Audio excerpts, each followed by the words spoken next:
नमस्कार विद्यार्थी मित्रांनो, आपलं सर्वांचं पुन्हा एकदा स्वागत आहे द जीनियस अकॅडमीच्या या डिजिटल प्लॅटफॉर्मवर।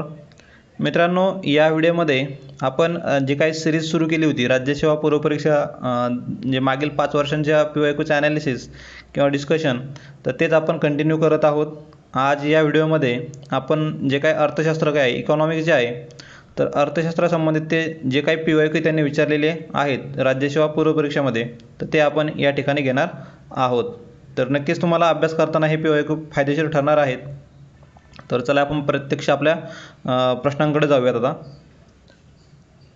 भूसुधारणा म्हणजे काय, आपली लँड रिफॉर्म जे आहे याच्यावरती देखील आयोग दरवर्षी प्रिलिम्सला प्रश्न विचारत आहे भूसुधारणा, आणि हेच प्रश्न आहेत, हेच ऑप्शन आहे त्याच्यामध्ये देखील। आता भूसुधारणामध्ये काय तर बऱ्यापैकी वरीलपैकी सर्व जे आहेत ना तेच आयोगाने उत्तर दिलेले आहेत। म्हणजेच काय तर मध्यस्थांचे निर्मूलन करणे, कुळ पद्धती सुधारणा करणे, जमीन धारणेवर कमाल मर्यादा निश्चित करणे आणि भूधारणांचे एकत्रीकरण करणे, तर वरीलपैकी सर्व हे भूसुधारणांचा भाग होते। तर 46 आहे पर्याय क्रमांक 4 इथं योग्य उत्तर। पुढील प्रश्नाकडे जाऊयात। 47वा प्रश्न बघूयात। अन्नपूर्णा योजनेचे लाभार्थी कोण आहेत? अन्नपूर्णा योजनेचे लाभार्थी, तर अन्नपूर्णा योजनेचे लाभार्थी माहीत नसेल, लांबलचक उत्तर दिलं आहे, एक्सप्लेनेटरी सेंटेन्स आहे, घेऊन जायचे पर्याय क्रमांक 3, आणि तेच त्याचे योग्य उत्तर आहे बघा। आता अन्नपूर्णा योजना जी आहे तर ही 2000 आणि 2001च्या दरम्यान सुरू झाली म्हणता येईल। 2000 साली सुरू झालेली ती। आय थिंक डेट एकदा फिक्स करा, म्हणजे चेक करून घ्या एकदा। 25 डिसेंबरला सुरू झालेली, 25 डिसेंबर 2000 रोजी। नंतर याच्यामध्ये जर बघितलं आपण, जे काही आपले सिनियर सिटीजन्स आहेत who are not under national old age pension, जे त्यांना पेन्शन मिळत नाही आहे, तर त्या व्यक्तींचा याच्यामध्ये समावेश होतो। याच्यामध्ये 10 किलो अन्नधान्य हे फ्री ऑफ कॉस्ट दिलं जातं इथं। आणि जे निराधार आहेत, ज्यांना त्यांची मुलं सांभाळ करत नाहीत, तर त्या अशा व्यक्तींना, आणि जे 65 वर्षाच्या वरती आहेत, तर अशा लोकांना या योजनेचा फायदा होत आहे, अन्नपूर्णा स्कीम। तर अन्नपूर्णा स्कीमचं योग्य उत्तर काय असणार आहे, तर राष्ट्रीय वृद्धापकाळ निवृत्ती वेतन योजनेखालील नाहीत असे ज्येष्ठ नागरिक, जे 65+ आहेत, निराधार आहेत, तर अशांना हा 10 किलो अन्नधान्यांचा फायदा होणार आहे। तर 47 आहे पर्याय क्रमांक 3 इथं योग्य उत्तर। नंतर 48वा प्रश्न बघूयात। 48वा प्रश्न बघूयात। आता हा तुम्हाला मेन्समध्ये विचारला जाऊ शकतो बघा। डेस्टिट्यूट म्हणजे त्याला काय, निराधार म्हणतात, निराधार, ज्याला कुठलाही आधार नाही आहे, निराधार किंवा गरीब म्हणता येईल त्याला, तर ते आहेत डेस्टिट्यूट। पुढील प्रश्नाकडे जाऊयात। प्रश्न क्रमांक 48 बघूयात। संतुलित वृद्धी दराचा उद्देश। आता बघा, हा संतुलित वृद्धी दर, आणि खालील अजून एक प्रश्न आहे बघा संतुलित वृद्धी दराचा संबंधित। संतुलित वृद्धी दराचा उद्देश डॅश डॅश हा असतो। संतुलित वृद्धी दर म्हणजे काय, तर सर्वांचा विकास होणे, जे काही साधन संपत्ती आहे आपली नैसर्गिक, त्याचा देखील एक बॅलन्स राहणे सर्वांचा, तर हे संतुलित वृद्धी दर असतो। तर असा ऑप्शन जर बघितला आपण, तर पर्याय क्रमांक 1 मध्ये मिळतो बघा। उत्पन्नाचा वृद्धी दर, उत्पादन वृद्धी दर आणि नैसर्गिक साधन संपत्तीचा वृद्धी दर यांच्यातील समानता म्हणजेच संतुलित वृद्धी दराचा हा काय उद्देश आहे। तर 48चा मिळेल पर्याय क्रमांक 1। इंग्लिश मराठीमध्ये अवघड जात असेल तर थोडंसं इंग्लिशमध्ये बघा। Balanced growth rate AIIMS at, तर बॅलन्स्ड ग्रोथ रेट कशासाठी प्रयत्न करतो, तर equality between growth rate of income, growth rate of output and growth rate of natural resources, तर पर्याय क्रमांक 1 इथं योग्य उत्तर आहे। नंतर 49वा प्रश्न बघूयात। नागरीकरण म्हणजे, आता सोपा साधा कॉमन सेन्सनं सुटणारा प्रश्न आहे बघा हा। तर काय म्हणतोय नागरीकरण म्हणजे, तर शहरामध्ये लोकसंख्येचे केंद्रीकरण होणे, बरोबर आहे। शहरामध्ये लोकसंख्येचे विकेंद्रीकरण, तर हे चुकीचं आहे, विकेंद्रीकरण झाल्यावर उलट नागरीकरण कमी होईल। नंतर खेड्यात लोकसंख्येचे केंद्रीकरण, हे देखील विरोधाभास आहे याचा। आणि लोकसंख्येच्या घनतेत वाढ, आता यांनी दिलं नाही शहरामध्ये लोकसंख्येच्या घनतेत वाढ की खेड्यामध्ये लोकसंख्येच्या घनतेत वाढ, तर हे चुकीचं आहे त्यामुळं। तर यांनी दिलं असतं शहरात लोकसंख्येच्या घनतेत वाढ, तर हे बरोबर ठरलं असतं, पण ड इथे त्यांनी स्पेसिफिक दिलेलं नाही आहे, त्यामुळे फक्त अ हे विधान बरोबर आहे, बाकी तीनही विधाने चुकीची आहेत। तर 49चा मिळेल आपल्याला पर्याय क्रमांक 1 इथे योग्य उत्तर। 50वा प्रश्न बघूयात। अटल पुनरुज्जीवन व शहरी परिवर्तन अभियान अमृत, अटल याचा काय करायचं, शक्यतो इंग्लिशमध्ये जो फुल फॉर्म आहे तो लक्षात ठेवण्याचा प्रयत्न करायचा, त्याच्यातून बरेचसे प्रश्न आपले तिथं सुटत असतात।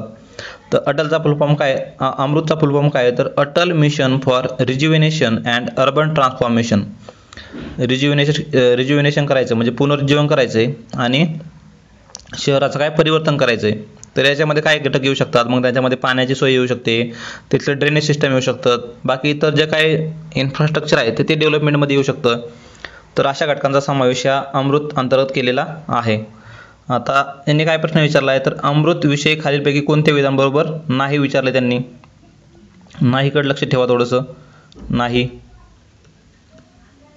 एकदा क्लिअर करूयात हे नाही. हे बघा नाही विचारले त्यांनी. तर अमृत हे भारत सरकारचे प्रमुख अभियान आहे, बरोबर आहे. गृहनिर्माण व शहरी व्यवहार मंत्रालय यांनी हे अभियान सुरू केलेले आहे, म्हणजेच urban housing and urban affairs ministry आहे त्यांनी सुरू केलेलं आहे, बरोबर आहे.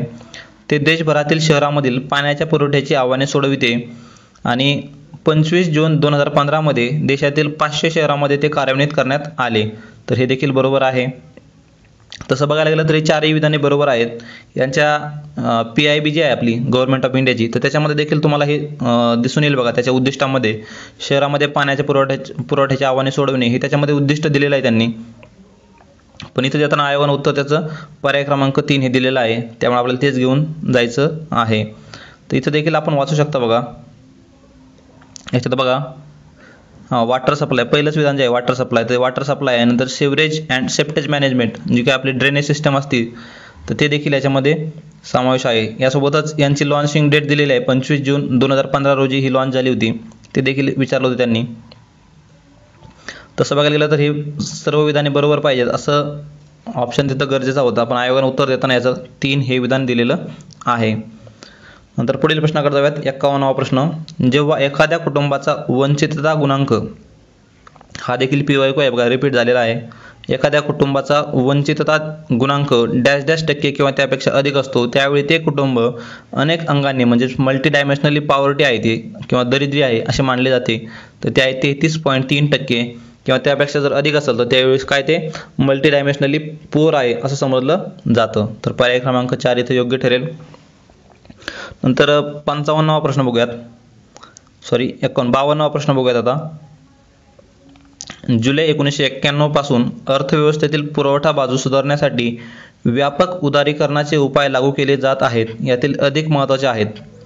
आता व्यापक उदारीकरणाचे उपाय लागू केलेत. इंग्लिशमध्ये बघूयात. Since July 1991 comprehensive liberalisation measures have been undertaken to improve the supply side of the economy. तर सप्लाय साईड ऑफ इकॉनॉमी जी आहे तर ती सुधारण्यासाठी काही कॉम्प्रिहेन्सिव्ह मेजर्स घेतलेले आहेत. तर त्या among these the more important are, तर त्यापैकी खालीलपैकी कोणती महत्त्वाची आहेत असं त्यांनी विचारलंय. तर बघूयात. तर अशा ठिकाणी काय आपला होलिस्टिक अप्रोच ठेवायचा, जास्तीत जास्त बरोबर घेऊन जाण्याचा प्रयत्न करायचा. व्यापार आणि भांडवल प्रवाह सुधारणा. नंतर औद्योगिक विनियंत्रण म्हणजे काय तर इंडस्ट्रियल डिरेग्युलेशन, गव्हर्नमेंटचं जास्त त्यांच्यावर बंधन ठेवू नका उद्योगावर. नंतर निर्गुंतवणूक आणि सार्वजनिक उद्योग सुधारणा आणि वित्तीय क्षेत्र सुधारणा ही सर्वच याच्यामध्ये महत्त्वाची आहेत. तर अ, ब, क आणि ड म्हणजेच 52चा मिळेल पर्याय क्रमांक 4 इथं योग्य उत्तर. पुढील प्रश्नाकडे जाऊयात. प्रश्न क्रमांक 53 बघूयात. विविध योजना दस्तऐवजातून नियोजनाची दीर्घकालीन उद्दिष्टे खालीलप्रमाणे दिसून येतात. विविध योजना दस्तऐवजातून म्हणजे the long term objective of economic planning as spelled out in various plan documents have been as follows. आता जे काही उद्दिष्ट आहेत आपले दीर्घकालीन उद्दिष्ट ते कोणते आहेत असं त्यांनी विचारलेलं आहे. तर आर्थिक वृद्धी म्हणजे इकॉनॉमिक ग्रोथ नक्कीच असणार आहे. आर्थिक वृद्धी आहे. नंतर आत्मनिर्भरता आहे. बेकारी निर्मूलन म्हणजेच काय तर removal of unemployment.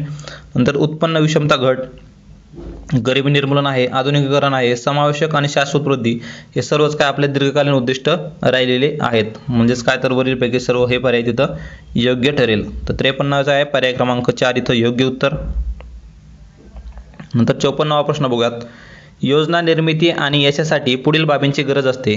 The formulation and success of a plan requires the following. एखादी योजना जर सक्सेस व्हायची असेल तर किंवा निर्मिती करायची असेल तर त्यासाठी कोणत्या बाबींची गरज असते असं त्यांनी विचारलेलं आहे. कॉमन सेन्सनं तर सुटणारा प्रश्न आहे बघा.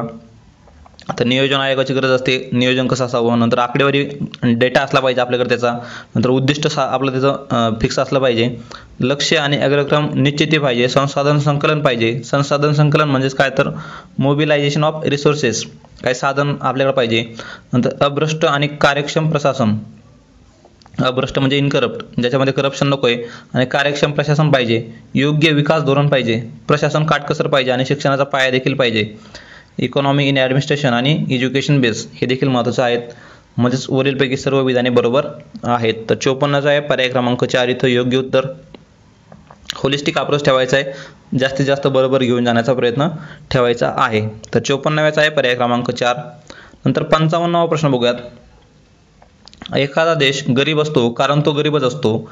आता हे साधं विधान वाटतंय, हे कोणी केलेलं आहे तर रॅग्नर नर्क्स यांनी केलेलं आहे बघा. ते एखादा देश, a country is poor because it is poor, this statement is of Ragnar Nurkse. तर 55चा आहे पर्याय क्रमांक 2 इथं योग्य उत्तर. आता बघा, हे बॅलन्स ग्रोथ जो आहे तर हा बॅलन्स ग्रोथ देखील ह्याच रॅग्नर नर्क्स यांनीच दिलेला आहे बघा. ही थेअरी जी आहे बॅलन्स्ड ग्रोथ थेअरी ही रॅग्नर नर्क्स यांचीच आहे. आयोग पुढे जाऊन विचारू शकतो संतुलित वृद्धी सिद्धांत हा खालीलपैकी कोणत्या शास्त्रज्ञांनी मांडलेला आहे, तर तो आहे रॅग्नर नर्क्स. तर संतुलित वृद्धी दराचा पुढील प्रश्न बघूयात. संतुलित वृद्धी सिद्धांतानुसार डॅश डॅश मध्ये संतुलनाची गरज असते किंवा आहे. आता balance growth theory requires balance between. आता बॅलन्स ग्रोथ थेअरीनुसार बॅलन्स कशामध्ये असला पाहिजे, उपभोगी वस्तू की औद्योगिक वस्तू, औद्योगिक वस्तू की औद्योगिक वस्तू, भांडवली वस्तू व औद्योगिक वस्तू, कृषी क्षेत्र व औद्योगिक क्षेत्र आणि अर्थव्यवस्थेतील सर्व क्षेत्र. होलिस्टिक अप्रोच ठेवायचा आहे. अर्थव्यवस्थेतील सर्व क्षेत्रांमध्ये काय एक प्रकारे बॅलन्स असणं गरजेचं आहे. म्हणजेच फक्त ड पर्याय क्रमांक 3 इथं योग्य उत्तर ठरेल. तर 56चा आहे पर्याय क्रमांक 3. आता इथं मित्रांनो एक लक्षात ठेवा, तुम्ही फास्टमध्ये तिथं काय करणार आहात, तुम्हाला ड उत्तर जर तुम्हाला योग्य वाटलं तर तुम्ही काय करणार आहेत, तिथं तुम्ही जो काही आपल्याला सर्कल दिले आहेत गोल करायला, तुम्ही तिथं चौथा गोल करू शकता. पण त्यांनी सब ऑप्शनमध्ये दिलेले आहेत तर त्यापैकी आपल्याला निवडायचा असतो. आणि फक्त ड म्हणजे इथं तुमचा 3 गोल होणं अपेक्षित होतं पण तुम्ही 4 गोल केलेला आहे, इथं तुमची सिली मिस्टेक होऊ शकते. तर हे खालचे जे काही ऑप्शन दिले त्याच्याकडे थोडंसं लक्ष ठेवत चला. तर 56चा आहे पर्याय क्रमांक 3 इथं योग्य उत्तर. 57वा प्रश्न बघूयात. शुम्पीटर यांच्या मते, आता शुम्पीटरला काय वाटतं ते बघूयात. विकास म्हणजे स्थितीशील स्थितीत खंडित आणि उत्स्फूर्त बदल होय. इंग्लिशमध्ये बघूयात. According to Schumpeter, development is a discontinuous and spontaneous change in the stationary state. काय डेव्हलपमेंट काय तर डिस्कंटिन्युअस आणि spontaneous change in the stationary state. विकास म्हणजेच काय तर एकदाच खूप सारा पैसा येणं, ह्याला विकास म्हणू शकतो आपण.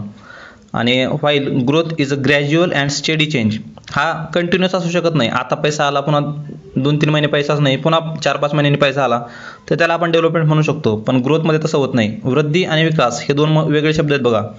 वृद्धी म्हणजेच काय तर वृद्धी is a gradual and steady change, म्हणजे काय तर हळूहळू होणारा आहे आणि कंटिन्यू होणारा बदल असतो हा, आणि हा लॉंग रन असतो.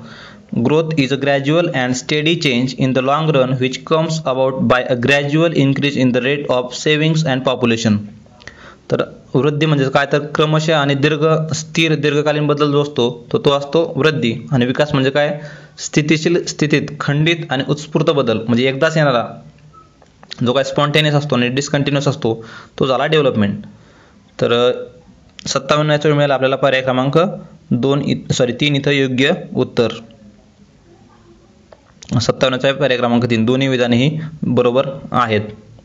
58वा प्रश्न बघूयात.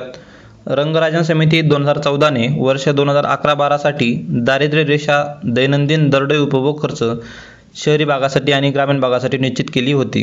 हे सर्वांनाच माहीत असेल. रंगराजनची 47 रुपये ही शहरी भागासाठी आणि 32 रुपये ही ग्रामीण भागासाठी त्यांनी निश्चित केलेली होती. यासोबतच बाकीच्या देखील समित्या महत्त्वाच्या आहेत. त्यांनी काय सजेशन्स दिली, काय शिफारसी केल्या त्या देखील महत्त्वाच्या आहेत. यासोबतच रंगराजन समितीची जी काही डेट आहे स्थापनाची, ती देखील आयोगाने विचारलेली आहे. 24 मे 2012 रोजी रंगराजन समितीची स्थापना झाली होती आणि 30 जून 2014 रोजी त्यांनी आपला अहवाल सादर केला होता. याच्यामध्ये जर बघितलं आपण तर ग्रामीण भागासाठी हे रामीण झालं तर ग्रामीण आहे, ग्रामीण भागासाठी 32 रुपये आणि शहरी भागासाठी 47 रुपये अशी त्यांनी तरतूद केलेली होती. तर बाकीचे घटक देखील महत्त्वाचे आहेत. ही PDF जी आहे आपली दारिद्र्य संबंधित समित्याची, ती आपल्या टेलिग्राम चॅनलवर अवेलेबल आहे. तुम्ही टेलिग्राम जॉईन केलं आणि टेलिग्रामच्या सर्च बारमध्ये तुम्ही पॉवर्टी असं सर्च करा इंग्लिशमध्ये, तर तुम्हाला ती PDF तिथं मिळून जाईल. तर 58चा आहे पर्याय क्रमांक 2 इथं योग्य उत्तर.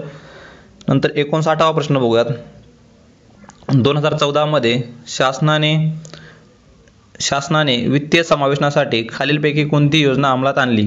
तर सर्वच योजनांचा जे काही जुन्या योजना झालेल्या आहेत आजपर्यंतच्या, ज्या काही नवीन स्कीम गव्हर्नमेंटनं लॉन्च केल्या होत्या, तर अशा सर्व योजना आपण एकाच ठिकाणी एकाच व्हिडिओमध्ये ॲड केलेल्या आहेत किंवा सर्व योजना त्या घेतलेल्या आहेत. खाली डिस्क्रिप्शनमध्ये लिंक आहे सर्व योजनांचा एकत्रित व्हिडिओ, तर तो व्हिडिओ तुम्ही नक्कीच बघू शकता.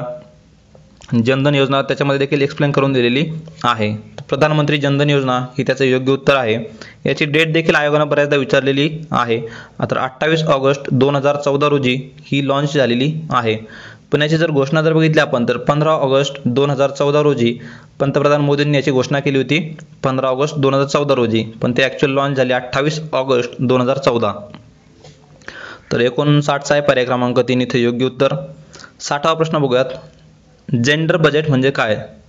तर जेंडर बजेट म्हणजेच काय, तर सामान्य अर्थसंकल्पात महिलांसाठी स्वतंत्र तरतुदी असणे. Independent provisions for woman in the general budget म्हणजेच काय असतो? Gender budget. तर 60चा आहे पर्याय क्रमांक 4 इथे योग्य उत्तर. तर पुरुषांसाठी वेगळा महिलांसाठी वेगळा असं काही नसतं त्याच्यामध्ये. भारतातील भाववाढीत पुरवठा बाजूंच्या घटकांचे प्राबल्य असल्याने खालील दीर्घकालीन धोरण उपयुक्त ठरू शकते. म्हणजे कोणते? Supply side factors in determination of inflation in India following long term policies. म्हणजे काय, तर सप्लाय साईड फॅक्टरमुळे काय भाववाढीत जो काय परिणाम होत आहे, तर त्यासाठी त्याच्यावर एक उपाय म्हणून, लॉंग टर्म उपाय म्हणून, दीर्घकालीन धोरण म्हणून तर खालीलपैकी कोणत्या आपण ॲक्शन घेणं गरजेचं आहे? तर बदलती उत्पादन रचना, नियोजित आयात धोरण, वाहतुकीवर भर आणि नाशवंत वस्तूंसाठी साठवण सुविधा या सर्वांचा समावेश आपण याच्यामध्ये करू शकतो पुरवठा बाजूच्या घटकामध्ये म्हणजे सप्लाय साईड मॅनेजमेंटमध्ये. आता दोन बाजू असतात बघा, सप्लाय साईड एक असते आणि एक असते डिमांड साईड, म्हणजे लोकांनी किती डिमांड करावा. आता डिमांड साईडमध्ये कसं, तर लोकांच्या हातामध्ये जास्त पैसा आला तर तेवढी डिमांड वाढणार आहे, किंवा लोकांच्या हातातील पैसा कमी झाला तर तशी डिमांड कमी होणार आहे. पण सप्लाय साईडमध्ये कसं होऊ शकतं, किंवा पावसाचं योग्य प्रमाण राहिलं पावसाचं तर त्याच्यामुळे काय होणार आहे, शेतीतील उत्पादन चांगल्या प्रकारे होईल, त्याच्यामुळे काय तर ह्याचा पुरवठा वाढणार आहे मालाचा. किंवा याच्यामध्ये आपण काय तर स्टोरेज फॅसिलिटी प्रोव्हाइड केल्या किंवा वाहतुकीवर भर दिला, वाहतूक व्यवस्था चांगली असेल तर, किंवा आयात धोरण हे व्यवस्थित असेल आपलं, किंवा उत्पादन रचना व्यवस्थित असेल, किंवा आपली चेंजिंग प्रोडक्शन पॅटर्न असेल, किंवा म्हणजे आपल्याला गरजेनुसार आपण त्याला कमी जास्त करत असू, तर ते काय तर सगळे सप्लाय साईडचे फॅक्टर आहेत. त्यानुसार 21चा मिळतो आपल्याला पर्याय क्रमांक सर्वच इथं. तर 4 पर्याय इथे योग्य ठरणार आहे, कारण सर्वच हे सप्लाय साईड फॅक्टर्स आहेत. तर 21 आहे पर्याय क्रमांक 4. 22चा बघूयात. जीवनाचा भौतिक गुणवत्ता निर्देशांक म्हणजे physical quality of life index मोजताना कोणता घटक विचारात घेतला जात नाही? नाहीकडे लक्ष ठेवा. नाही, आपण काय करतो बऱ्याचदा नाहीकडे लक्ष ठेवत नाही. इन लाईफ एक्सपेक्टन्सी आपल्याला आठवतो, वाचलेलं आहे आपण, लगेच त्याला टिक करून पुढे जातो. पण राज्यसेवेमध्ये त्याची बिलकुल घाई करायची नाही मित्रांनो. वेळ पुरेसा आहे तुमच्याकडं, 2 तास आहेत आणि 100च प्रश्न आहेत, त्याच्यामुळे आरामात सोडवा आणि अशा सिली मिस्टेक टाळा. आता आपण कोणता इंडेक्स जर बघितला, आत्ताच झालेली कंबाईनची ग्रुप बी आणि सीची जी काही प्रिलिम्स आहे तर त्याच्यामध्ये देखील याच घटकांवरती प्रश्न विचारलेला होता, आणि सेम याच्यावरती आयोगाने अगोदर देखील प्रश्न विचारलेला आहे, आणि ह्या पेपरमध्ये विचारून देखील आता पुढील एक्झाममध्ये देखील अशा प्रकारचा प्रश्न तुम्हाला तिथं दिसून येऊ शकतो. त्याच्यामुळे नक्कीच असा प्रश्न आपल्या हातचा मार्क आहे, याला बिलकुल चुकता कामा नये. लाईफ एक्सपेक्टन्सी आपल्याला माहिती आहे सर्वांना असते, लाईफ एक्सपेक्टन्सी आहे, नंतर काय तर इन्फंट मॉर्टॅलिटी आहे, लिटरसी देखील आहे. फक्त दरडोई उत्पन्न किंवा पर कॅपिटा इन्कम हे तिथं मोजलं जात नाही. त्यानुसार 22चा मिळतो आपल्याला पर्याय क्रमांक 2 इथं योग्य उत्तर. 22चा पर कॅपिटा इन्कम हे चुकीचं आहे इथं. फिजिकल क्वालिटी ऑफ लाईफ इंडेक्समध्ये फक्त 3च घटक मोजले जातात. लाईफ एक्सपेक्टन्सी म्हणजे अपेक्षित आयुर्मान, बालमृत्यू आणि साक्षरता. तर 22चा मिळतो आपल्याला पर्याय क्रमांक 2 इथं योग्य उत्तर. नंतर 23वा प्रश्न बघूयात. एकूण दारिद्र्य दरीविषयी म्हणजे टोटल पॉवर्टी गॅप, जो टोटल पॉवर्टी गॅप TPG खालीलपैकी कोणते विधान योग्य आहे? तर कोणते विधान योग्य आहे? तर 23चा मिळतो आपल्याला पर्याय क्रमांक 1 इथं योग्य उत्तर. पर्याय क्रमांक 1 इथं योग्य आहे. दारिद्र्य रेषेखालील, कारण मित्रांनो सर्व विधानं जर वाचली तर थोडंसं कन्फ्युजन होऊ शकतं, त्यानुसार मी डायरेक्टली उत्तर सांगितलेलं आहे इथं. तर दारिद्र्य म्हणजे टोटल पॉवर्टी गॅप म्हणजे काय, तर दारिद्र्य रेषेखालील प्रत्येकाला त्या रेषेच्या वर आणण्यासाठी आवश्यक असलेल्या एकूण उत्पन्नाचे मापन TPG करते.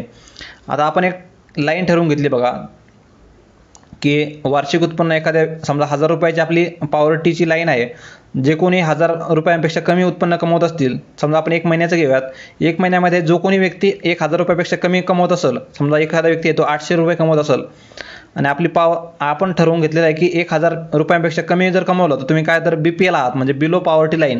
ही पॉवर्टी लाईन आहे आपली 1000 रुपयांची आणि 1000 पेक्षा तुम्ही कमी कमवले तर तुम्ही काय BPL आहात, म्हणजे बिलो पॉवर्टी. आणि APL म्हणजे काय तर अबोव पॉवर्टी, म्हणजे पॉवर्टी लाईनच्या तुम्ही वर आहात 1000च्या वर उत्पन्न कमवलं तर. आता TPG म्हणजे काय असतं, टोटल पॉवर्टी गॅप.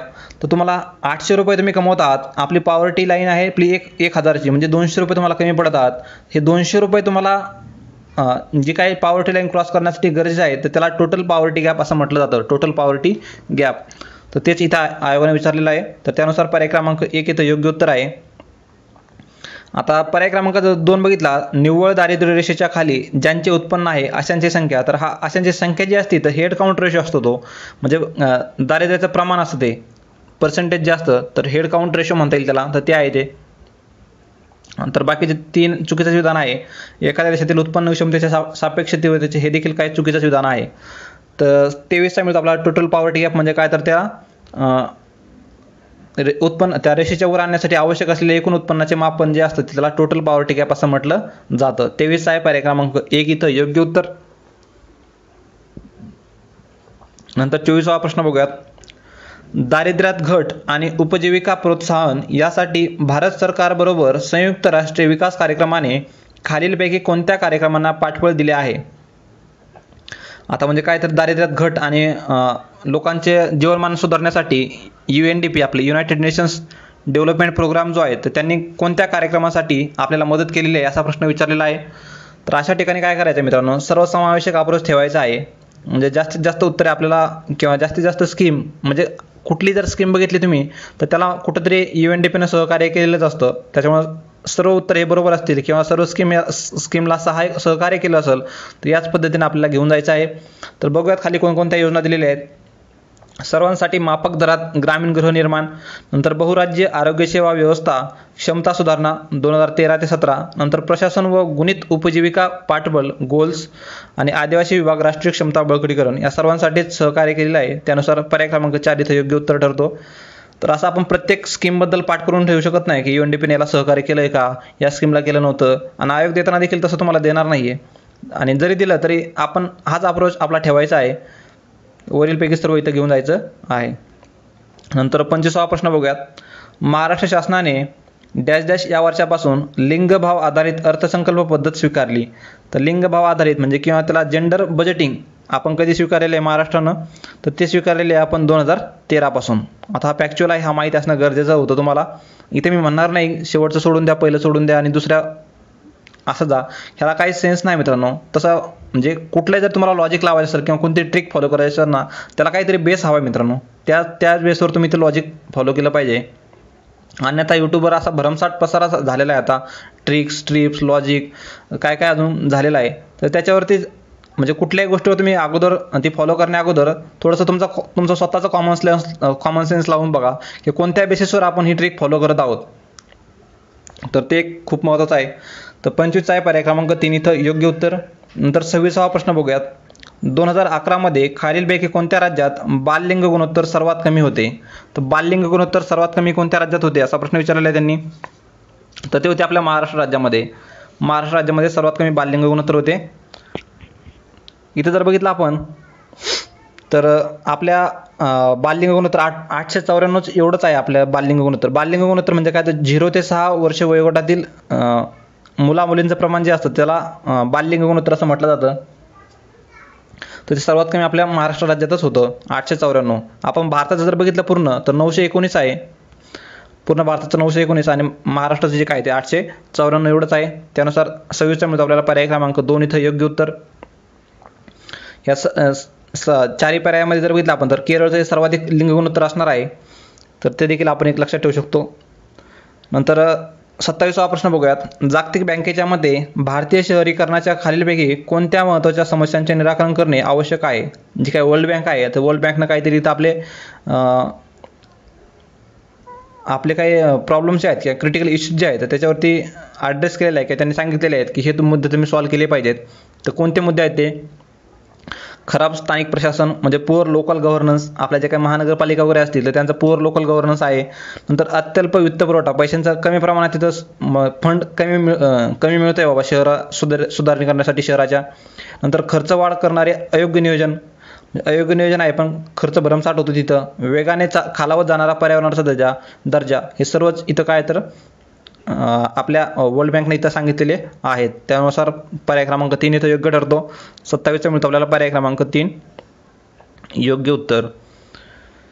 तर इथं बघा मागच्या प्रश्नामध्ये बाललिंग गुणोत्तराचा प्रश्न होता, तर तिथं सांगितलं होतं. तर हे काही बाललिंग गुणोत्तराचे राज्य इथे दिलेले आहेत. 28वा प्रश्न बघूयात. खालीलपैकी कोणते विधान लिंगभाव असमानता निर्देशांकाला लागू होते? Gender inequality index. तर आरोग्य सक्षमीकरण व श्रम बाजारपेठ यातील लिंगभाव फरकाची कल्पना GII मुळे येते. बरोबर आहे. आरोग्य सक्षमीकरण आणि श्रम बाजारपेठ हेच तीन घटक आहेत ते आपला लिंगभाव असमानता मोजण्याचे. आरोग्य सक्षमीकरण आणि श्रम बाजारपेठ म्हणजे महिलांचा त्यात किती सहभाग आहे ते मोजलं जातं. बरोबर आहे एक. नंतर 28वा बी विधान काय सांगतंय? GII चे उच्च मूल्य प्रत्यक्षात लिंगभाव असमानतेची तीव्रता दर्शविते. हे देखील बरोबर आहे. म्हणजे काय तर उच्च मूल्य म्हणजे काय तर 0 जेव्हा व्हॅल्यू असेल आपली, म्हणजे उच्च मूल्य लिंगभाव असमानतेचे जेव्हा 0 असेल म्हणजे काय तर महिला आणि पुरुष याच्यामध्ये काय तर डिस्क्रिमिनेशन जास्त, तर हे किंवा डिस्पॅरिटी किंवा असमानता जी आहे ती 0 असणार आहे. पण एखाद्या राज्याची व्हॅल्यू समजा 10 आली किंवा एखाद्या राज्याची व्हॅल्यू 100 आली तर असं बिलकुल नाही आहे की तिथं असमानता नाही आहे. तर प्रत्यक्षात काय होतं, मूल्य म्हणजे उच्च मूल्य जर असेल जे यायचं तर प्रत्यक्षात लिंग असमानतेची तिथं काय तीव्रता दर्शवते, म्हणजे असमानता जास्त असते तिथं. म्हणजे थोडंसं इनव्हर्स आहे. 0 जर असेल तर तुमची असमानता तिथं कमी आहे, पण जास्त किंमत आली तुमची समजा 90-100 जर आली तर तिथं काय असमानता जास्त प्रमाणात आहे. महिला आणि पुरुषांमध्ये असमानता ती कशामध्ये? तर आरोग्य सक्षमीकरण आणि श्रम बाजारपेठ. त्यामुळे ए देखील बरोबर आहे, बी देखील बरोबर आहे. सी विधान बघूयात. प्रत्येक लिंग गटाला मिळालेल्या संसदीय जागांचा वाटा हा सक्षमीकरणाचे आंशिक मापन करतो. हे देखील बरोबर आहे. म्हणजे महिलांचं प्रतिनिधित्व किती आहे संसदेमध्ये असेल, विधानसभेमध्ये असेल, तर हे देखील तिथं मोजलं जातं त्यांनी. तर सी विधान देखील बरोबर आहे. त्यानुसार 28 आपल्याला पर्याय क्रमांक 4 इथं योग्य उत्तर मिळत आहे, वरीलपैकी सर्व. नंतर 29वा प्रश्न बघूयात. भूमिराशी या आंतरजाल आधारित प्रणालीविषयी खालीलपैकी कोणती विधाने लागू आहेत? मध्ये जर बघितलं आपण तर भूमिराशीविषयी काही त्यांनी विधानं दिलेली आहेत. ही प्रणाली 1 एप्रिल 2018ला अस्तित्वात आली. आपण एक्झाम देतोय 2022 मध्ये, त्यांनी विचारले न्यूज 18ची, तर याला आपण चुकीचा करण्याला वाव द्यायचा नाहीये, बरोबर घेऊन चालायचं आहे असेल मे बी दिलेली. आपण विनाकारण चूक धरायचं नाही मित्रांनो, पॉझिटिव्ह स्टेटमेंट आहे, घेऊन जायचं आहे. रस्ते वाहतूक व महामार्ग मंत्रालयाने ही प्रणाली सुरू केली. तर भूमिराशीवरून आपल्याला कळून जाते की रस्ते बांधण्यासाठी काही इथं जमिना मिळवणं, सरकार जमिनी हस्तगत करण्यासाठी काय तर भूमिराशी हे आंतरजाल किंवा त्याला ॲप्लिकेशन इथं किंवा वेब पोर्टल त्यांनी लॉन्च केलेलं आहे. त्याच्यामुळे ए बरोबर आहे, बी देखील बरोबर आहे. सी विधान काय सांगते? तर भूसंपादनाची पूर्ण प्रक्रिया संपूर्णपणे अंकीय व यांत्रिकीकृत व्हावी म्हणून ही प्रक्रिया सुरू करण्यात आली आहे. त्याला इंग्लिशमध्ये बघूयात. Introduced to fully digitise and automate the entire process of land acquisition. तर ते देखील विधान बरोबरच आहे, पॉझिटिव्ह स्टेटमेंट आहे. त्याच्यामुळे ए, बी, सी पूर्ण विधाने बरोबर आहेत. त्यानुसार वरीलपैकी सर्व विधाने बरोबर आहेत. पर्याय क्रमांक 4 इथं योग्य उत्तर मिळतोय. 29 आहे पर्याय क्रमांक 4. म्हणजेच काय मित्रांनो, एखादा प्रश्न चालू घडामोडीचा जरी माहीत नसेल तर विनाकारण एखाद्या स्टेटमेंटला चुकीचं करून प्रश्न चुकवायचा नाही आहे. पॉझिटिव्ह स्टेटमेंट आहेत, इन्फॉर्मेशन देत आहेत, बरोबर घेऊन जायचे आहेत. तर सर्वच ठिकाणी तुमच्या बरोबर येतील याची गॅरंटी नाही आहे, पण जास्तीत जास्त ठिकाणी बरोबर येतील आणि नक्कीच तुम्हाला पॉझिटिव्ह स्कोर तिथे मिळू शकतो. स्किप करण्यापेक्षा नक्कीच फायदेशीर ठरू शकतं असं लॉजिक. तर 29 आहे पर्याय क्रमांक 4 इथे योग्य उत्तर. नंतर 30वा प्रश्न बघूयात. Rio+20 रिओ प्लस म्हणजे आपली रिओ समिट कधी झाली होती? रिओ समिट 1992ला झाली आपली, रिओ दी जानेरो ब्राझील येथे. आता ह्याला याच्यानंतर 20 वर्षांनी 92 नंतर 2002 नंतर 2012मध्ये Rio+10 झाली 2002 मध्ये आणि Rio+20 झाली 2012 मध्ये, म्हणजे 10 वर्षांनी. Rio+20 म्हणजे 20 वर्षांनी झाली. आता रिओ +20 कधी 20 वर्षांनी झाली म्हणजे कधी तर 2012 मध्ये व्हायला पाहिजे होती ती, तर जून 2014 नसून ते 2012 आहे, म्हणजे हे विधान चुकीचं आहे. त्यांनी काय विचारले, कोणती विधाने योग्य आहेत विचारले त्यांनी, म्हणजे हे विधान तर चुकीचं आहे, 2012 हवी होती ती. या परिषदेत जगासमोर सहस्रक विकास ध्येय मांडण्यात आली. आता मिलेनियम डेव्हलपमेंट गोल्सवर आयोग दरवर्षी प्रश्न विचारत आहे, SDG आणि MDG, मिलेनियम डेव्हलपमेंट गोल आणि सस्टेनेबल डेव्हलपमेंट गोल्स. पण मिलेनियम डेव्हलपमेंट गोल हे खूप आधी आलेले होते, 2012 पर्यंत त्यांना गरज नव्हती.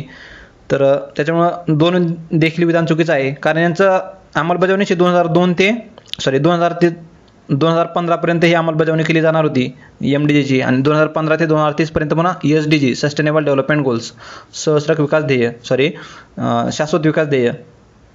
त्याच्यामुळे बी विधान देखील 2 विधान चुकीचं आहे, 1 विधान चुकीचं आहे. नंतर तिसरं विधान काय सांगतंय, हरित अर्थव्यवस्था धोरणाविषयीची मार्गदर्शक तत्वे या परिषदेत स्वीकारण्यात आली.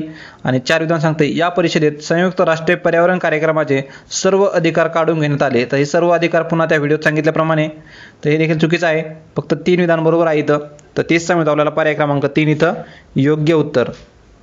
आता MDG जे होते आपले मिलेनियम डेव्हलपमेंट गोल्स, हे 2000 ते 2015 या काळात राबवली गेली होती. आणि ही रिओ +20 समिट कुठं घडली होती 2012 मध्ये, तर ती आपल्या रिओ डी जेनेरो ब्राझीलमध्ये झालेली होती. तर 30व्या संबंधित प्रश्नाचा पर्याय क्रमांक 3 इथं योग्य उत्तर राहील. पुढील प्रश्नाकडे जाऊयात. आता 31वा प्रश्न बघूयात. आता चिरंतन विकास उद्दिष्टे म्हणजेच काय तर आपले सस्टेनेबल डेव्हलपमेंट गोल्स, चिरंतन विकास उद्दिष्टे. थोडंसं इंग्लिशमध्ये बघितलं तर सोपं जाईल ते आपल्याला. SDG इंडिया इंडेक्स आहे तो, तर नीती आयोगाचा जो SDG इंडिया इंडेक्स आहे, तर त्या रिपोर्टमधील काही डेटा दिलेला आहे त्यांनी इथं, आणि त्याबद्दल विधाने विचारलेली आहेत, कोणती बरोबर आहेत. तर बघा काय सांगतंय, तर पहिले विधान सांगते, भारताचा निर्देशांक 2020-21 मध्ये 66 पर्यंत सुधारला आहे. तो 2019-20 मध्ये 60, तर 18-19 मध्ये 57 होता.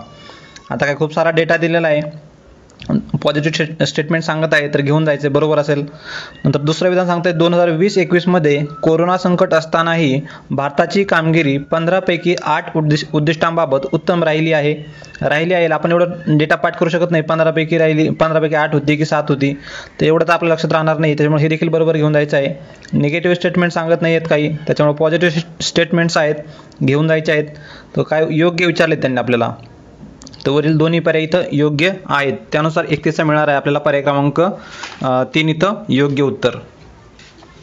तर मित्रांनो, असा डेटा किंवा जी काही इन्फॉर्मेशन आपल्याला पाठ करणं अशक्य आहे किंवा थोडंसं लक्षात राहण्यास किचकट आहे, तर अशा ठिकाणी हेच लॉजिक तुम्हाला घेऊन जायचं आहे, आणि त्यानुसार तुमचा तो प्रश्न टॅकल होऊ शकतो. सर्व गोष्टी आपण इथं पाठ करू शकत नाहीत मित्रांनो. तर 31 मिळतो आपल्याला, त्यानुसार पर्याय क्रमांक 3 इथं योग्य उत्तर. 32वा प्रश्न बघूयात. सहस्रक विकास उद्दिष्टे MDG म्हणजे मिलेनियम डेव्हलपमेंट गोल्स, ते MDG साधण्याविषयी भारताच्या संदर्भात खालीलपैकी कोणती विधाने योग्य आहेत. आता MDG बद्दल बघूयात कोणती विधाने योग्य आहेत. भारताने अतिशय सम पद्धतीने दारिद्र्यातील घट साध्य केलेली आहे.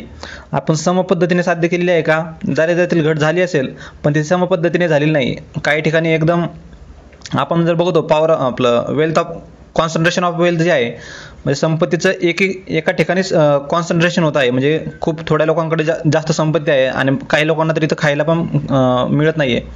तर अशा प्रकारचं दारिद्र्यात आपली ही झालेली आहे, किंवा जी काही घट झालेली आहे ती समान पद्धतीने झालेली नसून ती विषम पद्धतीने झालेली आहे. तर त्यामुळं एक विधान चुकीचं आहे. 2015च्या अंतिम रेषेनंतर भूकबळी राखण्याचे उद्दिष्ट भारताने योजनेबद्ध हुकूम साध्य करण्याचा प्रयत्न केला आहे. तर प्रयत्न केलेला आहे किंवा नाही, तर प्रयत्न केला असणारच आहे, पॉझिटिव्ह स्टेटमेंट आहे, घेऊन जायचं आहे. नंतर महिला सक्षमीकरण हे अजूनही महत्त्वाचे आव्हान आहे, बरोबरच आहे. आपण डेली न्यूजमध्ये देखील बघतो, तर महिला सक्षमीकरण हे महत्त्वाचाच विषय आहे अजून. त्याच्यामुळं काय विचारलं त्यांनी आपल्याला, तर विधाने योग्य आहेत. मित्रांनो, ह्या योग्य किंवा अयोग्य विचारले ह्याच्याकडे विशेष लक्ष राहू द्या तुम्ही. तर इथं काय आपल्याला एक विधान चुकीचं आहे, ब विधान बरोबर आहे, आणि सी विधान हे देखील बरोबर आहे. म्हणजेच बी आणि सी ही विधाने बरोबर असून ए विधान हे चूक आहे. त्यानुसार 32 मिळणार आहे आपल्याला पर्याय क्रमांक 1 इथं योग्य उत्तर. नंतर 33वा प्रश्न बघूयात. महिला उद्योजकांना पाठिंबा देण्यासाठी महिला आणि बाल विकास मंत्रालयाने सुरू केलेल्या ऑनलाईन प्लॅटफॉर्मचे नाव सांगा. आता ऑनलाईन प्लॅटफॉर्म आहे का, हे कशासाठी, तर महिला उद्योजकांना पाठिंबा देण्यासाठी. आता वन स्टॉप सेंटर हे काय त्यांना पाठिंबा देण्यासाठी नाही आहे, त्यांना पाठिंबा देण्यासाठी आहे, पण हे वेगळ्या कारणासाठी. वन स्टॉप सेंटर की सर्व त्यांना काही जे योजना असतील, एखादी पीडित महिला असेल तर तिला काय आर्थिक पाठबळ असेल किंवा न्यायालयीन लढाई असेल तिची, किंवा इतर कुठलंही तिला पाठबळ हवं असेल किंवा मदत हवी असेल, तर ती वन स्टॉप सेंटर अंतर्गत दिली जाते. नंतर स्वाधार योजना देखील त्याच प्रकारची स्कीम आहे. आणि डिजिटल इंडिया हा पूर्णतः वेगळा आहे. डिजिटल इंडियाचा इथं काही संबंध येत नाही आहे. नंतर महिला ई हात जर बघितलं आपण तर हे एक प्रकारचं पोर्टल वाटतं आपल्याला किंवा एक प्लॅटफॉर्म वाटतोय. तर तो ई हाट कशासाठी तर महिला उद्योजकांना पाठिंबा देण्यासाठी तो इथं योग्य आहे. त्यानुसार 33 मिळतो पर्याय क्रमांक 3 इथं योग्य उत्तर महिला ई हाट हे त्याचं योग्य उत्तर आहे. इथं म्हणजे आपल्याला योग्य उत्तर जरी माहीत नसेल तर अयोग्य उत्तर तुम्ही बाजूला काढा. शिल्लक राहिलेला पर्याय हा तुमचा योग्य उत्तर असणार आहे महिला ई हाट. आणि काय म्हणते ऑनलाईन म्हणते ऑनलाईन प्लॅटफॉर्म आहे आणि इथं ई दिले बघा. ई म्हणजे काहीतरी इलेक्ट्रॉनिक असणार आहे म्हणजे इलेक्ट्रॉनिक म्हणजेच काहीतरी ऑनलाईन असणार आहे महिला ई हाट. तर 33 त्यानुसार पर्याय क्रमांक 3 इथं योग्य उत्तर आहे. नंतर 34वा प्रश्न बघूयात. राष्ट्रीय अनुसूचित जमाती आयोगाबाबत म्हणजे national commission for scheduled tribe जे आहेत तर त्या संबंधित खालीलपैकी कोणती विधाने बरोबर आहेत. लगेच बरोबर आहेतला गोल करून ठेवायचे. बरोबर विचारले की चूक विचारले त्यासाठी. तर बघूयात. ही एक घटनात्मक संस्था आहे. घटनात्मक म्हणजे काय तिथं कॉन्स्टिट्यूशनल बॉडी. ही कॉन्स्टिट्यूशनल बॉडी आहे which came into existence in 2004. बरोबर आहे अगदी. हे कोणत्या घटना दुरुस्तीनुसार तर 89वी घटना दुरुस्ती जी झाली 89th अमेंडमेंट कधी झाली 2003ची आहे पण ती 2003ची पण ती 2004ला त्याची अंमलबजावणी झालेली आहे. त्यानुसार ह्याला घटनात्मक स्थान दिलेलं आहे NCSTला. म्हणजे विधान ए बरोबर आहे. नंतर दुसरं विधान काय सांगतंय अनुसूचित जमातीच्या हक्क आणि संरक्षणाच्या वंचनेविरोधात विशिष्ट तक्रारींची चौकशी करणे हे आयोगाचे कार्य आहे. बरोबर आहे. शेड्यूल्ड ट्राईब संबंधित काहीतरी हक्कांचा भंग झाला तिथं किंवा संरक्षणाच्या विरोधात काही तक्रार असेल तर त्या संबंधीची चौकशी ही NCST अंतर्गत केली जाते. नंतर आदिवासी समाजाचा साक्षरता दर सुधारण्यासाठी हा आयोग काम करतो. तर याच्यावरती संदिग्धता येऊ शकते आता साक्षरते संबंधित काम करतो की नाही. तर बाकीचे विधान बघूयात आपल्याला जे शुअर शॉर्ट माहिती सांगतात ते. तर डी विधान बघूयात. आदिवासी महिलांचे सक्षमीकरण सुलभ करणे हे आयोगाचे कार्य आहे. तर आयोगात काय सक्षमीकरण करणे हे आयोगाचे कार्य आहे. म्हणजे पॉझिटिव्ह स्टेटमेंट सांगताय महिलांसाठी कार्य करते सक्षमीकरण करते चांगलंच आहे. म्हणजे डी विधान देखील बरोबर आहे. म्हणजे आपल्या जरी आपलं शुअर शॉट नसलं की साक्षरतेबद्दल काम करत आहे की नाही करत आहे पण आपण पॉझिटिव्ह स्टेटमेंट आहे त्यानुसार देखील घेऊनच जाणार आहोत. पण जरी आपल्याला ए बी आणि डी हे विधान बरोबर आहेत ए बी डी तसा पर्याय नाही आहे. एक पर्याय जर बघितला आपण चौथा पर्याय तर त्याच्यामध्ये वरीलपैकी सर्व आहे म्हणजे ए बी डी असणार आहेत आणि सी देखील त्यानुसार आपल्याला बरोबर घेऊन जावं लागणार आहे. कारण तसा इतर पर्याय नाहीत आपल्याला ए बी डी. आपण जरी शुअर शॉट नसलो साक्षरतेबद्दल आहे की नाही तर त्या ठिकाणी आपण हा पर्याय घेऊन जाणं योग्य ठरत होतं. आणि संबंधित प्रश्नाचा पर्याय क्रमांक 4 हेच योग्य उत्तर आहे. म्हणजेच काय तर आदिवासी समाजाचा साक्षरता दर सुधारण्यासाठी हा आयोग देखील काम करत आहे.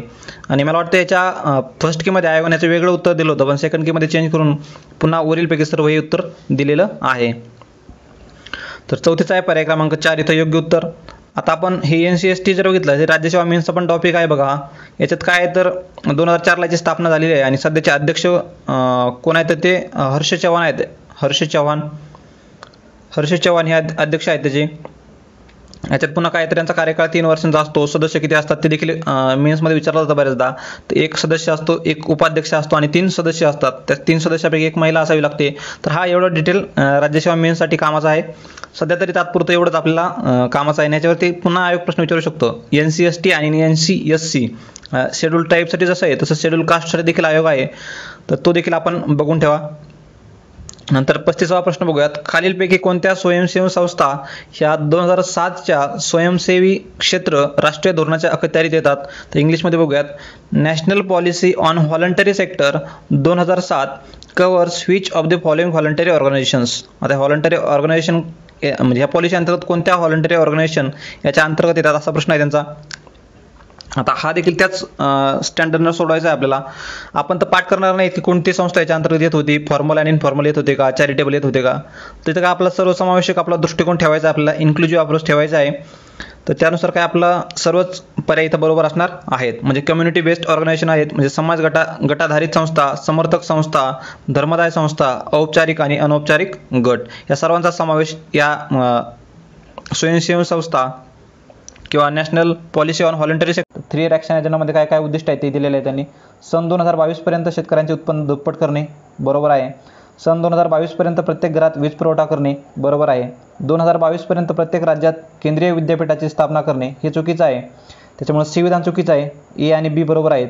यानुसार जर बघितलं आपण तर 36चा आपल्याला पर्याय क्रमांक 4 इथं योग्य उत्तर मिळते. बाकी केंद्रीय विद्यापीठ हा मेन्समध्ये पण टॉपिक आहे राज्य मुख्य परीक्षेमध्ये. भारतामध्ये केंद्रीय विद्यापीठाची संख्या किती आहे तर ती 54 आहे आणि त्यांचा कायदा जो आहे केंद्रीय विद्यापीठ कायदा 2009चा आहे. याच्यावर देखील वारंवार प्रश्न विचारलेले आहेत. 54 विद्यापीठ आहेत आणि 2009चा त्याचा कायदा आहे. सी विधान चुकीचं आहे. ए आणि बी हीच विधाने बरोबर आहेत. त्याच्यानुसार आपल्याला पर्याय क्रमांक 4 इथं योग्य उत्तर मिळतोय. 36चा आहे पर्याय क्रमांक 4. पुढील प्रश्नाकडे जाऊयात. प्रश्न क्रमांक 37 बघूयात. वातावरण बदलाबाबत राष्ट्रीय कृती नियोजन यांची शिफारस करते. राष्ट्रीय कृती नियोजन म्हणजे कोणती? National action plan on climate change recommends this. काय रिकमेंड करते नॅशनल ॲक्शन प्लॅन? तर टाकाऊ पदार्थापासून ऊर्जा अभियान, पदार्थापासून ऊर्जा अभियान, नंतर किनारपट्टी प्रांत संबंधी राष्ट्रीय अभियान, वात अभियान म्हणजेच काय तर ते विंड मिशन आहे, नंतर वातावरण बदल आणि आरोग्य अभियान. तर याच्यामध्ये वरीलपैकी सर्व येणं गरजेचं होतं आणि पण हा आयोगाने प्रश्न कॅन्सल केलेला आहे. म्हणजे पहिल्या कीनुसार तर आयोगानं वरीलपैकी यापैकी सर्व दिलं होतं. सेकंड कीमध्ये पण हा प्रश्न कॅन्सल केलेला आहे. मग मला वाटतं याच्यामध्ये विंड मिशन जे आहे तर हे ऑप्शन नसावं त्याच्यामध्ये, कारण मुलांनी ऑब्जेक्शन घेताना असे ऑब्जेक्शन घेतले होते एक्स्ट्रीम. म्हणजे माझा जर प्रश्न चुकला आहे तर मी याच्यामध्ये असे डीप सोर्स शोधणार एवढे की किंवा एखाद्या शब्दाचा असा अर्थ लावणार की आयोगाला तो प्रश्न शेवटी मग कॅन्सल करावा लागतो. तर एवढं ताणल्यामुळे थोडासा प्रश्न आयोगाने कॅन्सल केलेला असावा. अन्यथा या प्रश्नाचं उत्तर हे 4 असणं योग्य होतं. पण आयोगानं हा काय केलेलं इथं प्रश्न कॅन्सल केलेला आहे. सेकंड कीनुसार पहिल्या कीनुसार 4 दिलेलं होतं. तर पुढील प्रश्नाकडे जाऊयात आपण. 38वा प्रश्न बघूयात. पुढील विधाने विचारात घ्या. चला घेऊयात आपण विधाने विचारात. आता हे इकॉनॉमिक्सच्या संबंधित प्रश्न आहेत बघा.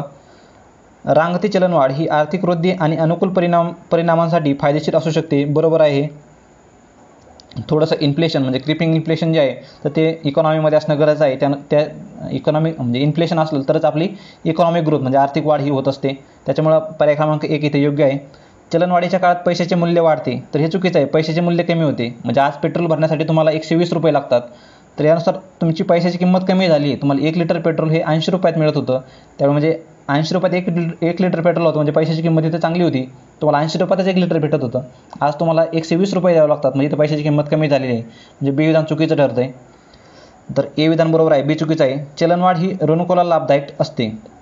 बरोबर आहे हे. ऋणकोला लाभदायक काय असते? समजा चलनवाढ भाववाढ होण्या अगोदरच आपण लोन घेऊन ठेवलेलं आहे आणि भाववाढ जर झाली असती नंतर लोन घेतलं असतं तर आपल्याला ते लोन अजून महागात पडलं असतं. त्याच्यामुळे चलनवाढ ही ऋणकोला लाभदायक असते. बरोबर आहे. चलनवाढीमुळे उत्पन्नातील विषमता कमी होते. हे चुकीचं आहे साप. जे गरीब आहेत त्यांचा आज समजा तेलपुडा जरी घ्यायला गेले तुम्ही तर 190 रुपयापर्यंत रेट हे तेलपुड्याचे आहेत. म्हणजे एखाद्या गरिबानं 200 रुपये मजुरी कमवली तर त्याचा 190 रुपये हे फक्त तेलावरच खर्च होणार आहेत. याच्यामुळे काय होणार आहे तर ती प्रत्येक गटामधली ही विषमता ही वाढत जाणारी आहे. त्याच्यामुळे डी विधान देखील चुकीचं आहे. तर आपल्याला बरोबर विधानं विचारले आहेत त्यांनी. ए आणि सी हेच विधान इथं बरोबर मिळतात. तर ए आणि सी असे पर्याय क्रमांक आपल्याला 4मध्ये मिळतात. तर 38चा मिळतो आपल्याला पर्याय क्रमांक 4. पुढील प्रश्नाकडे जाऊयात. प्रश्न क्रमांक 39 बघूयात. पुढीलपैकी कोणती विधाने बरोबर आहेत? 2019च्या जागतिक विकास अहवालानुसार मानवी भांडवल निर्देशांक हा श्रमिकांच्या पुढील पिढ्यांच्या उत्पादकतेसंदर्भात सूचित करतो. इंग्लिशमध्ये बघूयात. तर ह्युमन कॅपिटल इंडेक्स. तर ह्युमन कॅपिटल इंडेक्स जो आहे तो पहिल्यांदाच 2018मध्ये लॉन्च केलेला आहे बघा. तर त्याच्यामुळे न्यूजमधला म्हणता येईल त्याला किंवा करंटमधला देखील म्हणता येईल. तर हा human capital index suggested in world development report 2019. तर 2019च्या रिपोर्टमध्ये काय सांगितलं त्यांनी? Is measured in terms of productivity of the next generation of workers. जे पुढच्या पिढीचे हे आहेत श्रमिक आहेत ते त्यांची उत्पादकता याच्यामध्ये ह्युमन कॅपिटल इंडेक्समध्ये मोजले आहेत. कॅपिटल इंडेक्स म्हणजेच काय तर आपल्या पॉप्युलेशन जे आहे ते संसाधन जे आहे किंवा भांडवल जे आहे तर त्याची एक कॅपॅसिटी मोजली आहे त्यांनी. कॅपिटल ते त्याप्रमाणे मोजलेलं आहे. तर ती बघूयात हे बरोबर आहे. तर काय त्यांनी विचारलं आहे? बरोबर विधान. दुसरं विधान काय सांगतं आहे? मानवी भांडवल निर्देशांक हा 0 आणि 1 यांच्या दरम्यान असतो. बरोबर आहे. 0 ते 1 या रेंजमध्येच प्रत्येक देशाला इथे स्कोरिंग केलं जातं. आणि यानुसार जर बघितलं आपण तर 39चा आपल्याला पर्याय क्रमांक 4 इथं योग्य उत्तर मिळतो. म्हणजे काय ए आणि बी दोन्ही बरोबर आहेत. बरोबर विधान विचारले आहेत त्यांनी आपल्याला. तर ए आणि बी ही दोन्ही विधान इथे बरोबर आहेत. पुढील प्रश्नाकडे जाऊयात. आता हा ह्युमन कॅपिटल इंडेक्स जो आहे तो वर्ल्ड बँकनं सुरू केलेला आहे बघा. वर्ल्ड बँकनं सुरू केलेला हा ह्युमन कॅपिटल इंडेक्स आहे. आणि पहिल्यांदा कधी केला होता तर 2018मध्ये याची पहिली आवृत्ती जाहीर केली होती. आणि याच्यामध्ये काय मग कॅपिटल म्हणजेच काय तर मग आपली समजा लोकसंख्या आहे त्याला आपण एज्युकेशन देणं किंवा त्याची हेल्थ चांगली ठेवणं, त्याला स्किल देणं, त्या संसाधनाचं काय मग भांडवलामध्ये रूपांतर करून आपण त्याचं. तर ते कॅपिटल किती आहे म्हणजे हे लोक म्हणजे भारतातील लोकांना एज्युकेशन दिलं किंवा त्यांना चांगलं आरोग्य दिलं, शिक्षण दिलं, तर त्यांनी किती प्रकारे त्यांची प्रोडक्टिव्हिटी वाढू शकते, तर हे ह्युमन कॅपिटल इंडेक्समध्ये मोजलं जातं. आणि भारताचा 2020चा जो ह्युमन कॅपिटल इंडेक्स जो आहे त्याच्यामध्ये आपली 116वी रँक आहे, हे देखील तुम्ही लक्षात ठेवणं गरजेचं आहे. आणि या रँकमध्ये सिंगापूर हे पहिल्या क्रमांकावर आहे, सिंगापूर. तर हे आहे ह्युमन कॅपिटल इंडेक्स संबंधित प्रश्नाचा पर्याय क्रमांक 4 इथे योग्य उत्तर होतं. 40वा प्रश्न बघूयात. नागरी नियोजन आणि प्राचीन वारशाचे जतन हा उद्देश समोर ठेवून केंद्रीय गृह व नागरी खात्यांतर्गत कोणती योजना राबवली जाते? एक योजना राबवली जाते बघा, कोणती? Housing and urban affairs is implementing which scheme for urban planning and heritage conservation. म्हणजे शहरी नियोजन आणि हेरिटेज म्हणजे कोणतं आपलं प्राचीन वारसा जो आहे तर त्याचं जतन करण्यासाठी कोणती स्कीम राबवली जाते? ती सर्वांनाच माहिती आहे, हृदय स्कीम आहे. इथं समोर तुम्हाला दिसलं असं स्क्रीनमध्ये. तर ही हृदय स्कीम ह्या अर्बन प्लॅनिंग आणि हेरिटेज कन्झर्वेशनसाठी राबवली जाते. तर ही स्कीम कधी झाली होती? आता पुढं हा देखील प्रश्न विचारला जाऊ शकतो. तर ती झाली होती लॉन्च 21 जानेवारी 2015 रोजी. आणि या संबंधित सर्व स्कीमचा मी व्हिडिओ देखील बनवलेला आहे, त्याची तुम्हाला खाली डिस्क्रिप्शनमध्ये लिंक आहे. जवळपास 60 ते 70 स्कीमा त्याच्यामध्ये मी कवर केलेल्या आहेत अशा हृदयसारख्या. तर ते देखील व्हिडिओ तुम्ही नक्कीच बघू शकता. 21 जानेवारी 2015 रोजी ही स्कीम लॉन्च झाली होती. आता हृदयचा फुल फॉर्म काय हा देखील विचारला जाऊ शकतो. तर हृदय म्हणजे एच म्हणजेच हेरिटेज, म्हणजे याचा फुल फॉर्म जर बघितला आपण, heritage city development and augmentation योजना ही. तर ही हृदय योजना, heritage city development and augmentation योजना. इथं देखील तुम्हाला दिसत असेल स्क्रीनमध्ये. तर पुढील प्रश्नाचा बघूयात प्रश्न आता. 41वा प्रश्न बघूयात. 11व्या पंचवार्षिक योजनेअंतर्गत देखरेख मोजमाप करता येण्याजोग्या 27 लक्षांचे किती मुख्य गटात विभाजन केले आहे? तर हे 27 लक्ष जे होते ते त्यांचं किती गटात विभाजन केलं होतं असा प्रश्न येतो. आणि यांचं विभाजन हे 6 गटामध्ये केलेलं होतं 41चा. त्यामुळे आपल्याला पर्याय क्रमांक 1 इथं योग्य उत्तर मिळतोय. हे 6 गट कोणते आहेत? इथे तुम्हाला इमेज थोडीशी ब्लर आहे ही बघा, तर मी तुम्हाला वाचून दाखवतो हे. तर इन्कम अँड पॉवर्टी, नंतर आहे एज्युकेशन, नंतर हेल्थ, वुमन अँड चिल्ड्रन, नंतर आहे इन्फ्रास्ट्रक्चर आणि इन्व्हायरमेंट. हे 6 घटक आहेत तिथं. इन्कम अँड पॉवर्टी, एज्युकेशन म्हणजे शिक्षण, हेल्थ आरोग्य म्हणजे महिला व महिला विकास, नंतर आहे इन्फ्रास्ट्रक्चर आणि इन्व्हायरमेंट पर्यावरण. हे इथं 6 घटकामध्ये याचं विभाजन केलेलं होतं या 27 लक्षांचं. तर पुढील प्रश्न बघूयात आपण. प्रश्न क्रमांक 42 बघूयात. 41 आपल्याला 6 गटामध्ये विभाजन केलेलं आहे. 42वा प्रश्न बघूयात. शाश्वत विकास ध्येयांच्या म्हणजे सस्टेनेबल डेव्हलपमेंट गोलच्या संदर्भात खालीलपैकी कोणती विधाने ही योग्य आहेत? तर शाश्वत विकासाच्या संदर्भातील संयुक्त राष्ट्राची परिषद रिओ दी जेनेरो येथे 2015 झाली. तर हे चुकीचं आहे, 2012 पाहिजे इथं. 2012 रोजी झालेली आहे ती. आणि शाश्वत विकास ध्येय जागतिक ध्येय म्हणूनही ओळखले जातात, बरोबर आहे. हे चुकीचं आहे, बी बरोबर आहे. सीमध्ये काय सांगतंय? SDGs सहस्त्रकात म्हणजे SDGने काय केलं इथं? MDGला रिप्लेस केलेलं आहे, त्यांची जागा घेतलेली आहे, बरोबर आहे. हे MDG 2015 रोजी संपले आणि तेव्हापासूनच हे SDG सुरू झालेले आहेत, त्याच्यामुळे सी विधान बरोबर आहे. नंतर SDG जानेवारी 2012 पासून अस्तित्वात आले आहेत, हे चुकीचं आहे. इथं 2015 पाहिजे, 2015 पासून ते अस्तित्वात आलेले आहेत. म्हणजे हे 12 इथं पाहिजे होतं आणि हे 15 इथं पाहिजे होतं, तेव्हा ही दोन्ही विधानं बरोबर ठरली असती. तर संबंधितमध्ये फक्त बी आणि सी ही विधाने बरोबर आहेत. तर आपल्याला योग्य विधाने विचारली आहेत, म्हणजे बी आणि सी योग्य असणार आहे, म्हणजे पर्याय क्रमांक 3 इथं योग्य उत्तर मिळतोय. 42चा आहे पर्याय क्रमांक 3. म्हणजे एवढं तुम्हाला डिटेल थोडंसं लक्षात ठेवणं गरजेचं आहे. 2015 पासून सुरू झालेले आहेत, म्हणजे आपल्याला भलेही माहीत असतं पण एक्झाममध्ये आपल्याला प्रेशर असतं, त्याच्यामुळे आपलं थोडंसं अशा सिली मिस्टेक होत असतात, तर त्याच्यावर थोडंसं काम करणं गरजेचं आहे. 42चा मिळतो आपल्याला पर्याय क्रमांक 3. तर पुढचा प्रश्न बघूयात. 43वा प्रश्न बघूयात आता. पेन्शन संबंधी प्रधानमंत्री श्रमयोगी मानधन योजना ही योजना देखील मी त्या योजनांच्या व्हिडिओमध्ये कव्हर केलेली आहे आणि त्याचा स्क्रीनशॉट इथे तुम्हाला दिसतोय बघा. तर ही प्रधानमंत्री श्रमयोगी मानधन योजना भारतीय अर्थव्यवस्थेतील कोणत्या क्षेत्रातील कामगारांसाठी लागू केलेली आहे? तर ती असंघटित क्षेत्रातील कामगारांसाठी लागू केलेली आहे. तर असंघटित कामगार कोणते येतात? मग बांधकाम मजूर देखील येतात, त्याच्यामध्ये दृकश्राव्य कामगार देखील येतात, मध्यान्ह भोजन उपक्रमातील कामगार देखील येतात. म्हणजे वरीलपैकी 3ही याच्यामध्ये समावेश होतो. त्याच्यानुसार आपल्याला 43चा मिळतो पर्याय क्रमांक 4. तर चला पुढील प्रश्नाकडे जाऊयात आपण. 43वा प्रश्न. या योजनेबद्दल अजून तुम्हाला डिटेल माहिती घ्यायची असेल किंवा बाकीच्या योजनांबद्दल माहिती हवी असेल तर तुम्ही डिस्क्रिप्शनमध्ये त्याची लिंक आहे योजना संबंधित व्हिडिओची, ती तुम्ही त्याच्यावर क्लिक करून तो व्हिडिओ तुम्ही बघू शकता. खूप डिटेल आणि सुंदर असं एक्सप्लेनेशन मी तिथे केलेलं आहे त्याचं. 44वा प्रश्न बघूयात आता. निव्वळ राष्ट्रीय उत्पन्नासंबंधात कोणते विधान अयोग्य आहे? अयोग्यला लगेच गोल करून ठेवायचं. 44वा प्रश्न. हा प्रश्न आयोगाकडून कॅन्सल केलेला आहे, याच्यामध्ये थोडंसं डाऊटफुल होतं. याचा अगोदर आयोगानुसार 3 दिलेलं म्हणजे बी दिलेलं होतं. म्हणजे याच्यात निर्यात आयात म्हणजे आता डायरेक्टली मी सांगतो तुम्हाला, त्यांनी नेट नॅशनल प्रोडक्ट विचारलं आहे. नेट म्हणजेच काय, तर नेटमध्ये डेप्रिशिएशन मायनस होतं. विधान 3मध्ये तेच सांगते. ह्याला निव्वळ उत्पन्न म्हणतात, कारण यामध्ये सकल राष्ट्रीय वार्षिक उत्पन्नातून भांडवली घसाऱ्याची वजावट केली जाते. जे डेप्रिशिएशन जे आहे तो मशीनचा किंवा भांडवलाचा जो घसारा झालेला आहे तो आपल्या राष्ट्रीय उत्पन्नातून वजा केला जातो आणि त्यालाच मग नेट शब्द त्याच्यामध्ये ॲड होतो. तर हे आहे नेट. नॅशनल म्हणजेच काय, तर आपला बाहेरचं एक्सपोर्ट इम्पोर्ट जे आहे किंवा बाहेरून परदेशातून येणारं निव्वळ उत्पन्न जे आहे आपलं ते देखील याच्यामध्ये समाविष्ट असतं त्याच्यामध्ये. त्याच्यामुळे हे विधान चुकीचं आहे. इथं काय उत्तर हवं होतं त्याचं, ए आणि बी असा पर्याय असणं गरजेचं होतं, पण ए आणि बी असा पर्यायच नाही इथं, ए आणि बी. तर असा पर्याय नसल्यामुळे आयोगाला हा प्रश्न काय कॅन्सल करावा लागलेला आहे. अयोग्य उत्तर काय इथं 2, ए आणि बी हे उत्तर इथं अयोग्य आहेत. फक्त विधान सी जे आहे तेच योग्य आहे फक्त इथं. तर ही वरची व्याख्या दिलेली आहे, आर्थिक वर्षात केलेले वस्तू व सेवांचे उत्पादन हे NDP बद्दल झालं आहे, नॅशनल डोमेस्टिक प्रोडक्ट. तर NDP बद्दल झालं आहे, त्यांनी NNP बद्दल द्यायला होतं, त्यामुळे ए देखील चुकीचा आहे. हा प्रश्न कॅन्सल केलेला आहे याकडून. 45वा प्रश्न बघूयात. असं निरीक्षणात आलं आहे की पर्यावरण शाश्वतता हे उद्दिष्ट व आर्थिक वृद्धीचे उद्दिष्ट यात नेहमी संघर्ष करतो. म्हणजेच काय, तर environmental sustainability often conflicts with the growth objective. म्हणजे ग्रोथ व्हायची असेल तर इन्व्हायरमेंटला इथं धोका पोहोचतोच. म्हणजे आपण मोठ्या प्रमाणात कंपनीची इस्टॅब्लिश करतो, इंडस्ट्री इस्टॅब्लिश करतो, त्यामुळे काय होतं, पर्यावरणामध्ये वेगवेगळे गॅसेस सोडले जातात किंवा पाण्याचं प्रदूषण होतं. तर हे त्याच्यामुळे इथं एकमेकाला ते काय आहेत, विरोध आहेत. हे बरोबर आहे. There is a trade off between development and environmental sustainability. आता इंग्लिशमध्ये तेवढंसं कळणार नाही, पण मराठीत वाचलं तर विकास व पर्यावरण शाश्वतता यामध्ये नेहमी परस्पर विरोध ट्रेड ऑफ दिसतो आपल्याला. तरी नेहमीच दिसत नाही, असा एका लिमिटपर्यंत दिसतोय आपल्याला.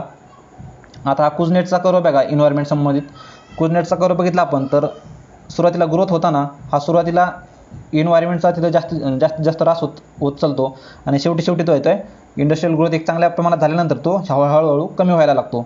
म्हणजे नेहमीच हा ट्रेड ऑफ असतो असं नाही आहे. त्याच्यामुळे विधान बी चुकीचं आहे, ए बरोबर आहे. तर आपल्याला त्यांनी बरोबर विचारलं आहे, त्यांनी म्हणजे पर्याय क्रमांक 1 हा इथं योग्य उत्तर मिळतो आपल्याला.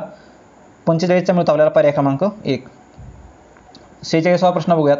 पुढील विधाने विचारात घ्या. राष्ट्रीय सोलार मिशन 2010मध्ये सुरू झाले, नॅशनल सोलार मिशन. बरोबर आहे हे तुम्हाला पर्यावरणाच्या कुठल्याही पुस्तकात मिळून जाईल किंवा तुम्ही शंकर IAS वाचला असाल तर शंकर IASमध्ये देखील आहे किंवा घोरपडे सरांच्या पर्यावरणाच्या पुस्तकात देखील आहे.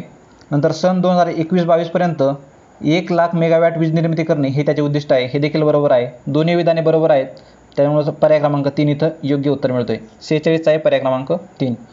47वा प्रश्न बघूयात. RERA real estate regulation and development act आहे 2016चा. तर सन 2016चा ॲक्टमध्येच नाव आहे त्याचं. आणि हा न्यूजमध्ये कशामुळे आला होता, तर हे जम्मू काश्मीरमध्ये तो लागू झाला होता, त्याच्यामुळे हा न्यूजमध्ये होता. तर हा 2016मध्ये संमत झालेला ॲक्ट आहे रेरा. नंतर आहे घरांच्या खरेदीदारांचे हित सांभाळणे हे त्याचे उद्दिष्ट आहे. बरोबर आहे हे. नंतर जम्मू काश्मीर राज्यात लागू नव्हता हा अगोदर, आता लागू झालेला आहे. हे देखील बरोबर आहे. त्यानुसार आपल्याला वरीलपैकी सर्व विधाने ही बरोबर आहेत असा पर्याय 47चा मिळतो पर्याय क्रमांक 4. 47 आहे पर्याय क्रमांक 4. हे करंटमधलं आहे बघा. म्हणजे ऑगस्ट 2020मध्ये ही न्यूज आलेली होती. तुम्ही कुठल्याही मॅगझिनमध्ये हे चेक करू शकता, ऑगस्ट 2020मध्ये. तर पुढील प्रश्न बघूयात. 48वा प्रश्न बघूयात. भारतीय लोकसंख्येच्या बाबतीत खालीलपैकी काय खरे आहे विचारलं त्यांनी. खरे तर वार्षिक लोकसंख्या वृद्धी दर घटत आहे. बरोबर आहे. लोकसंख्येचा वृद्धी दर जो आहे तो वाढण्याचा दर आपला हा घटत आहे आता. म्हणजे लोकसंख्या वाढत्या दराने म्हणजे घटत्या दराने वाढत आहे आपली लोकसंख्या आता. म्हणजे लोकसंख्येचा वृद्धी दर हा घटत आहे. तर लोकसंख्येतील तरुण लोकसंख्येचा हिस्सा कमी होण्यास सुरुवात झालेली आहे. म्हणजे अगोदर लोकसंख्येचा हिस्सा आपला जसा वाढत होता, तर आता लोकसंख्येचा वृद्धी दर कमी झाल्यामुळे तरुण लोकसंख्येचा हिस्सा देखील आता कमी होण्यास सुरुवात झालेली आहे. तर तो काय आहे पर्याय क्रमांक बी देखील बरोबर आहे. म्हणजेच खरे आहे विचारले त्यांनी. पर्याय क्रमांक 3 इथे योग्य उत्तर मिळतो. आज देखील तरुणांची संख्या मोठ्या प्रमाणात आहे आपल्याकडं. म्हणजे सरासरी वय जे आहे आपल्या तर 29 वय वर्ष हे 29 भारताचं सध्याचं 2020मध्ये सरासरी वय आहे लोकसंख्येचं. पण या तरुण लोकसंख्येमध्ये जो काय भर पडत आहे किंवा ते लोकसंख्येचा हिस्सा जो आहे तो कमी होण्यास सुरुवात झालेली आहे आता. त्यामुळं बी विधान देखील बरोबर आहे. तर 48चा मिळतो आपल्याला पर्याय क्रमांक 3. पुढील प्रश्नाकडे जाऊयात. 49वा प्रश्न बघूयात. पुढीलपैकी यांचा सहस्त्रकीय विकास उद्दिष्टामध्ये समावेश नाही. म्हणजे SDGमध्ये MDGमध्ये कोणत्या गोष्टीचा समावेश नाही आहे. तर प्राथमिक शिक्षणाचे सार्वत्रिकरण शिक्षण आहे. बरोबर आहे. नाही विचारले त्यांनी आपल्याला. स्त्री पुरुष समानतेस म्हणजे इक्वेलिटी आहे.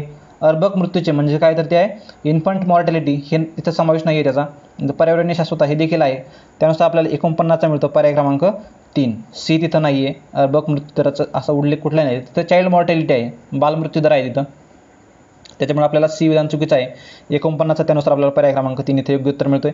MDG जे आहे ते बघा 2001 पासून तर 2001 15पर्यंत हे MDG होते आणि 2015 पासून पुन्हा 30पर्यंत जे आहेत आता SDG सुरू झाले आहेत, सस्टेनेबल डेव्हलपमेंट गोल्स.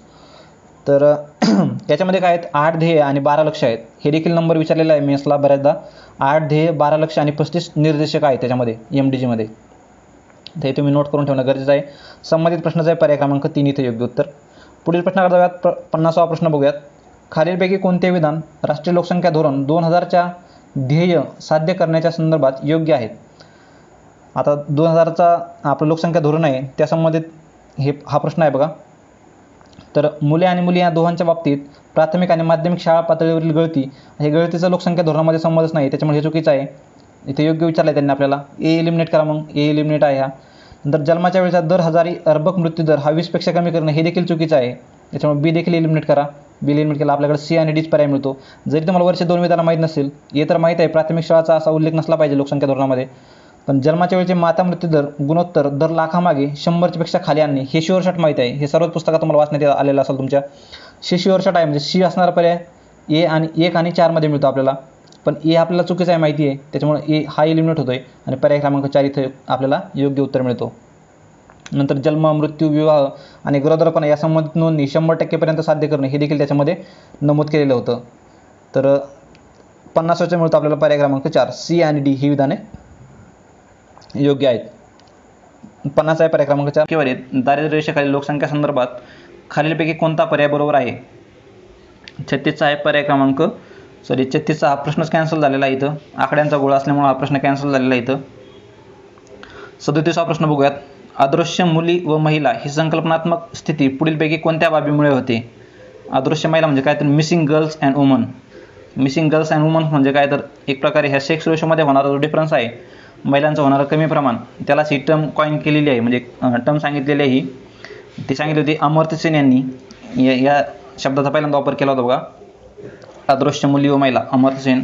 हे देखील विचारण्यासारखं आहे. तर हे कशामुळे होतं, सेक्स रेशोमध्ये डिफरन्स कशामुळे येतो? तर मुलगाच हवा अशी असणारी प्राधान्यता किंवा हवाच, मला मुलगाच हवा, तर त्याच्यामध्ये देखील हे सेक्स रेशोमध्ये डिफरन्स येतोय. तर हे पर्याय बरोबरच आहे. नंतर महिलांचा होणारा बाजार, उच्च माता मृत्यूदर आहे, हे बरोबर आहे, म्हणजे ए आणि डी तर बरोबरच आहेत, त्याच्यामुळे पर्याय क्रमांक 1 इथे योग्य मिळतोय. महिलांचा होणारा बाजार हे चुकीचं आहे आणि अपुरी सांख्यिक माहिती हे देखील चुकीचं आहे, त्याच्यामुळे 37चा आपल्याला पर्याय क्रमांक 1 इथे योग्य मिळतोय. पुढील प्रश्नाकडे जाऊयात. प्रश्न क्रमांक 38 बघूयात.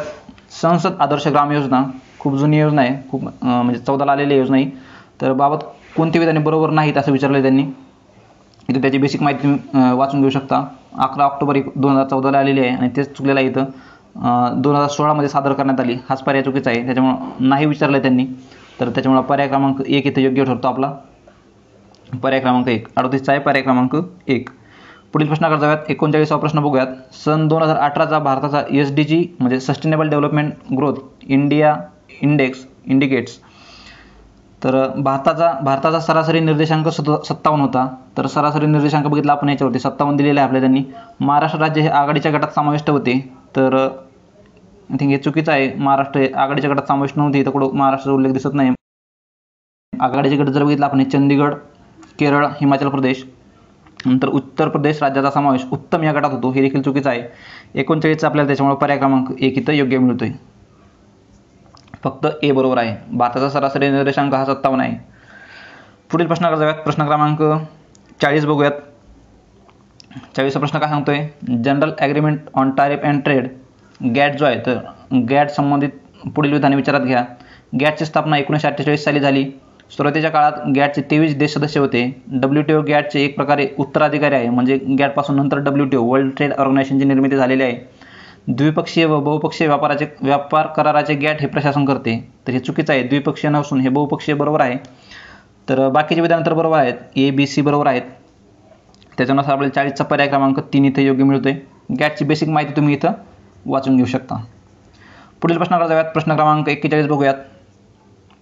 कोणते विधान बरोबर आहे? बरोबर विचारलं आहे त्यांनी. राष्ट्रीय बालमजूर प्रकल्प 2015 मध्ये सुरू करण्यात आला.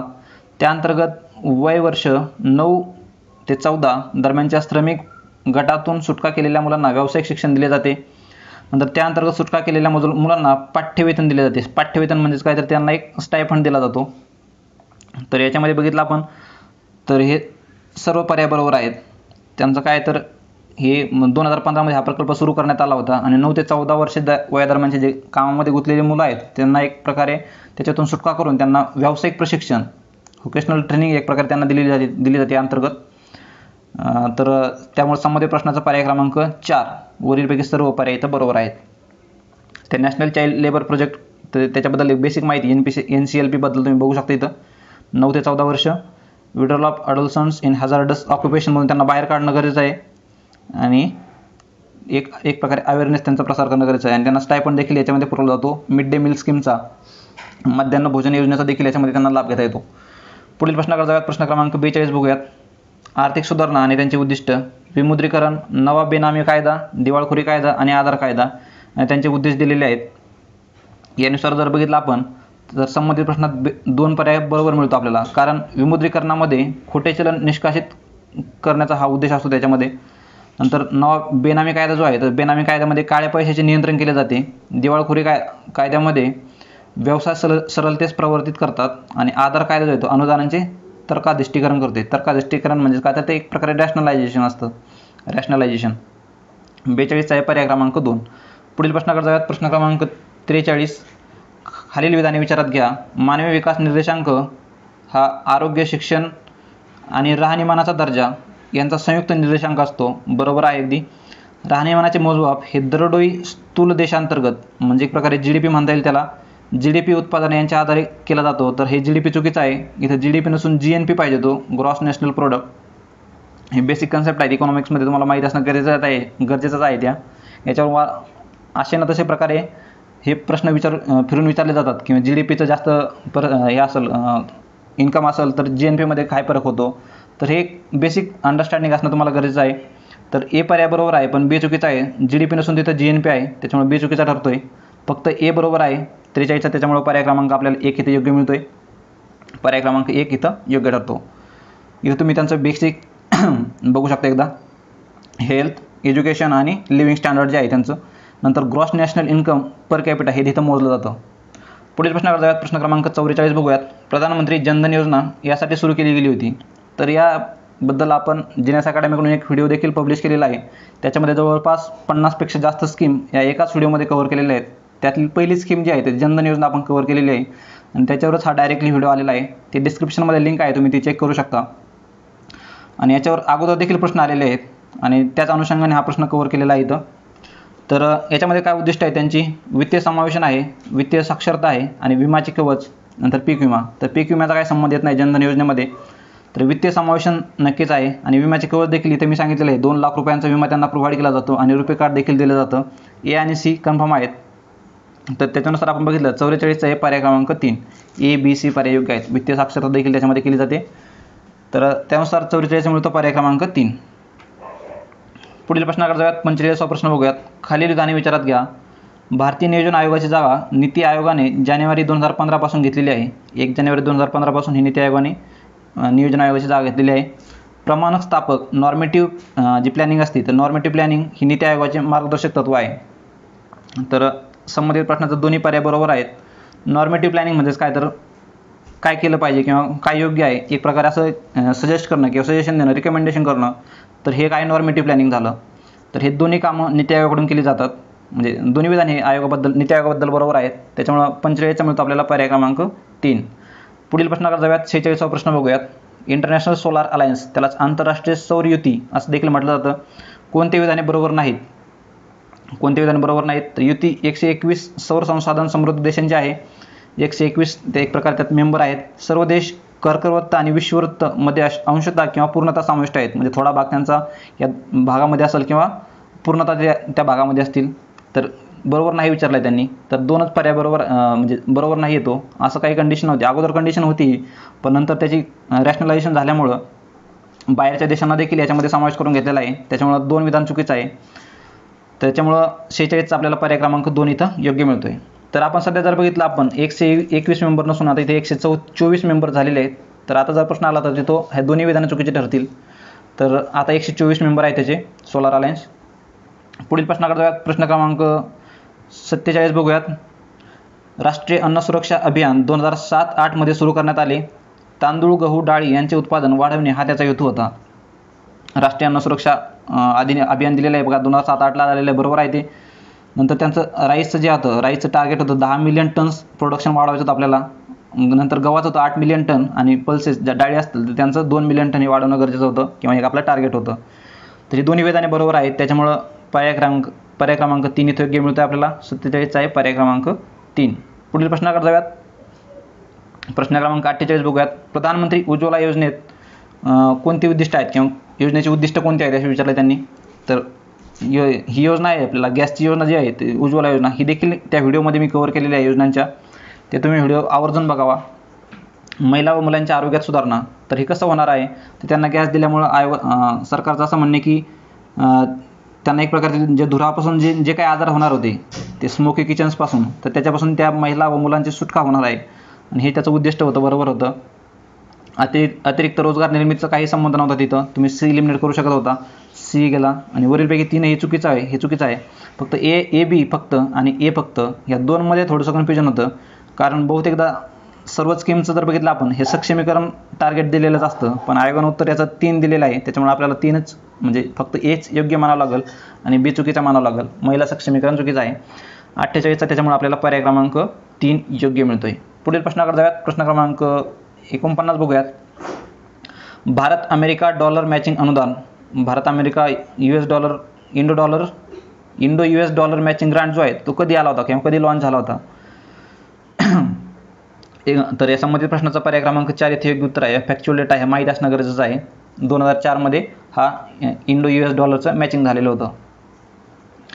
50वा प्रश्न बघूयात. खालीलपैकी कोणती विधाने बरोबर आहेत किंवा अयोग्य आहेत विचारले त्यांनी.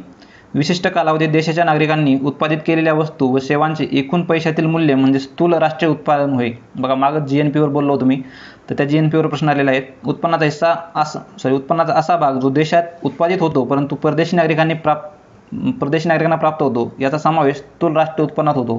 तर चुकीचं आहे. प्रतिमानशी उत्पन्न हे देशातील लोकांचे सीमांत उत्पन्न दर्शवते, हे देखील चुकीचं आहे. तर अयोग्य विचारले त्यांनी आपल्याला. तर 50चा आपल्याला पर्याय क्रमांक 3 मिळतो, कारण दोन्ही हे चुकीचे आहेत. बी आणि सी विधाने चुकीचे आहेत. ए पर्याय बरोबर आहे. अयोग्य विचारल्यामुळे आपल्याला बी आणि सी चुकीचे मिळतात.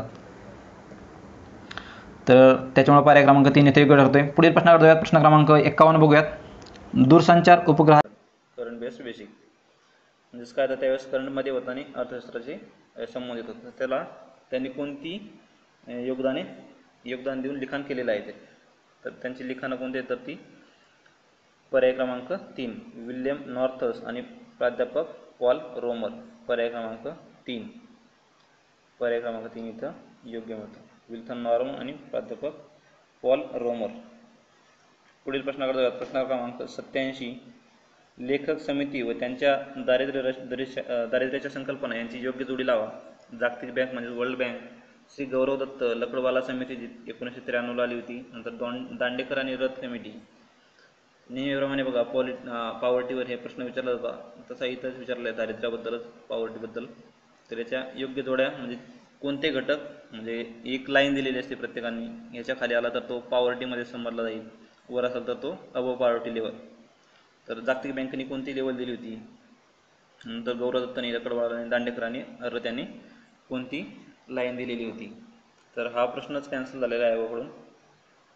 तरी एकदा व्यवस्थित त्याचं एक्सप्लेनेशन बघून घेऊ आपण. पुढील प्रश्नाकडे जाऊयात. प्रश्न क्रमांक 88 घाऊक किंमत निर्देशांकामध्ये पुढीलपैकी कोणत्या वस्तूचा किमतीचा विचार केला जातो. म्हणजेच होलसेल प्राईस इंडेक्स जो आहे इंग्लिशमध्ये, त्याच्यामध्ये कोणत्या वस्तूंचा किमतीचा विचार केला जातो. तर कोणत्या वस्तू असतात त्याच्यामध्ये प्राथमिक वस्तू, इंधन, उत्पादित वस्तू, सर्व वस्तूंचा याच्यामध्ये समावेश केलेला असतो. पर्याय क्रमांक 4 वरील सर्व. पुढील प्रश्नाकडे जाऊयात. प्रश्न क्रमांक 89 PD ओझा 1960-61 समितीने दारिद्र्य रेषा मापनासाठी पुढीलपैकी कोणता निकष विचारात घेतला होता?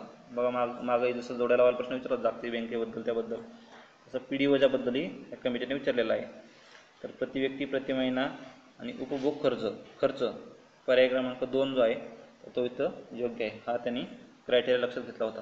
Per capita per month consumption expenditure पर्याय क्रमांक 2 योग्य ठरतो. पुढील प्रश्नाकडे जाऊयात. प्रश्न क्रमांक 90. सर्वसमावेशक वृद्धी प्रक्रियेमध्ये शासनाच्या योगदानाचे निर्देशक पुढीलपैकी कोणते आहे? तर महसूल स्थूल देशांतर्गत उत्पादन प्रमाण, सार्वजनिक गुंतवणूक स्थूल देशांतर्गत उत्पादन प्रमाण. तरी वरील दोन्हीही विधाने बरोबर आहेत. त्यांचं पर्याय क्रमांक 3 इथं योग्य ठरतो. पुढील प्रश्नाकडे जाऊयात. प्रश्न क्रमांक 91. योजना काळातील 1951 ते 2011 या कालखंडाच्या संदर्भात पुढील विधाने विचारात घ्या. म्हणजे 51 ते 2011. देशाच्या अन्नधान्य उत्पादनात 4 पट वाढ झाली. भारतीय उद्योगांचे विविधीकरण झाले आणि आयात पर्यायीकरण, निर्यात विविधीकरण आणि विज्ञान तंत्रज्ञान विद्येचा प्रसार झाला. दारिद्र्य व बेकारीचे प्रमाण करण्यात यश आले. बिलकुल चुकीचं आहे. नंतर उत्पन्न व संपत्तीचे विकेंद्रीकरण करणे आणि आर्थिक सत्तेचे केंद्रीकरण कमी करण्यात यश आले. तर वरील कोणती विधाने ही सत्य आहेत असा प्रश्न आहे. तर पर्याय क्रमांक 3 इथं योग्य मिळतो. क आणि ब ही विधाने फक्त सत्य आहेत, कारण क आणि ड ही साफ चुकीची आहेत. त्यामुळे पर्याय क्रमांक 3 इथं योग्य आहे. पुढील प्रश्नाकडे प्रश्न क्रमांक 92. खालीलपैकी कोणते सहस्त्रक विकास ध्येय नाही? बघा अजूनही मिलेनियम डेव्हलपमेंट गोल म्हणजे जो 2015 मध्येच तो काय झाला तर एक्सपायर झाला, तरी त्याच्यावर अजूनही प्रश्न विचारला जातो. त्याच्यामुळे मिलेनियम डेव्हलपमेंट गोलवर थोडंसं 8च आहे तर ते तुम्ही नोट करून ठेवा. नंतर सस्टेनेबल डेव्हलपमेंट गोल्स आहेत जे सध्या लागू आहे 2030 पर्यंत त्यांचं टार्गेट आहे. ते 17 सस्टेनेबल डेव्हलपमेंट गोल त्यांची एक लिस्ट करून ठेवा. ह्याच्यावरही खूप वारंवार प्रश्न विचारला जातो. तर खालीलपैकी कोणते सहस्त्रक विकास ध्येय नाही? बघा नाही हा पुन्हा शब्दाला थोडासा धोकादायक, त्याच्याकडे विशेष लक्ष द्या. तर खालील काही ध्येय दिलेले आहेत त्याच्यातील कोणते सहस्त्रक विकास ध्येय नाही? तर ते पर्याय क्रमांक 4 कृषी शाश्वतता साध्य करणे. पर्याय क्रमांक 4 इथं म्हणजे इन्श्युअर ॲग्रिकल्चरल सस्टेनेबिलिटी हा विकास ध्येय नाही. बाकीचे विकास ध्येय आहेत अतिगरिबी आणि भूक यांचे उच्चाटन करणे, सार्वत्रिक प्राथमिक शिक्षण साध्य करणे आणि बालमृत्यू दर कमी करणे. फक्त पर्याय क्रमांक 4 हा सहस्त्रक विकास ध्येय नाहीत, म्हणजेच MDG नाही. पुढील प्रश्नाकडे जाऊयात. प्रश्न क्रमांक 93. लिंग असमानता निर्देशांकामध्ये म्हणजेच काय तर जेंडर इनइक्वॅलिटी इंडेक्समध्ये पुढीलपैकी कोणत्या घटकांचा समावेश होतो? प्रजनन, स्वास्थ्य, सबलीकरण आणि श्रम बाजार. त्यापैकी कोणत्या गोष्टीचा त्याच्यामध्ये समावेश होतो? हा प्रश्नही पुन्हा कॅन्सल झालेला आहे. त्याच्यामुळे नेक्स्ट क्वेश्चनकडे जाऊयात. अल्पसंख्याक समुदायाच्या सामाजिक आर्थिक वाढीसाठी खालीलपैकी कोणत्या योजना उपयोगी आहेत? किंवा कोणतीच योजना कधीच अपायकारक नसते, सगळ्यांनासाठी ती फायदेमंदच असते.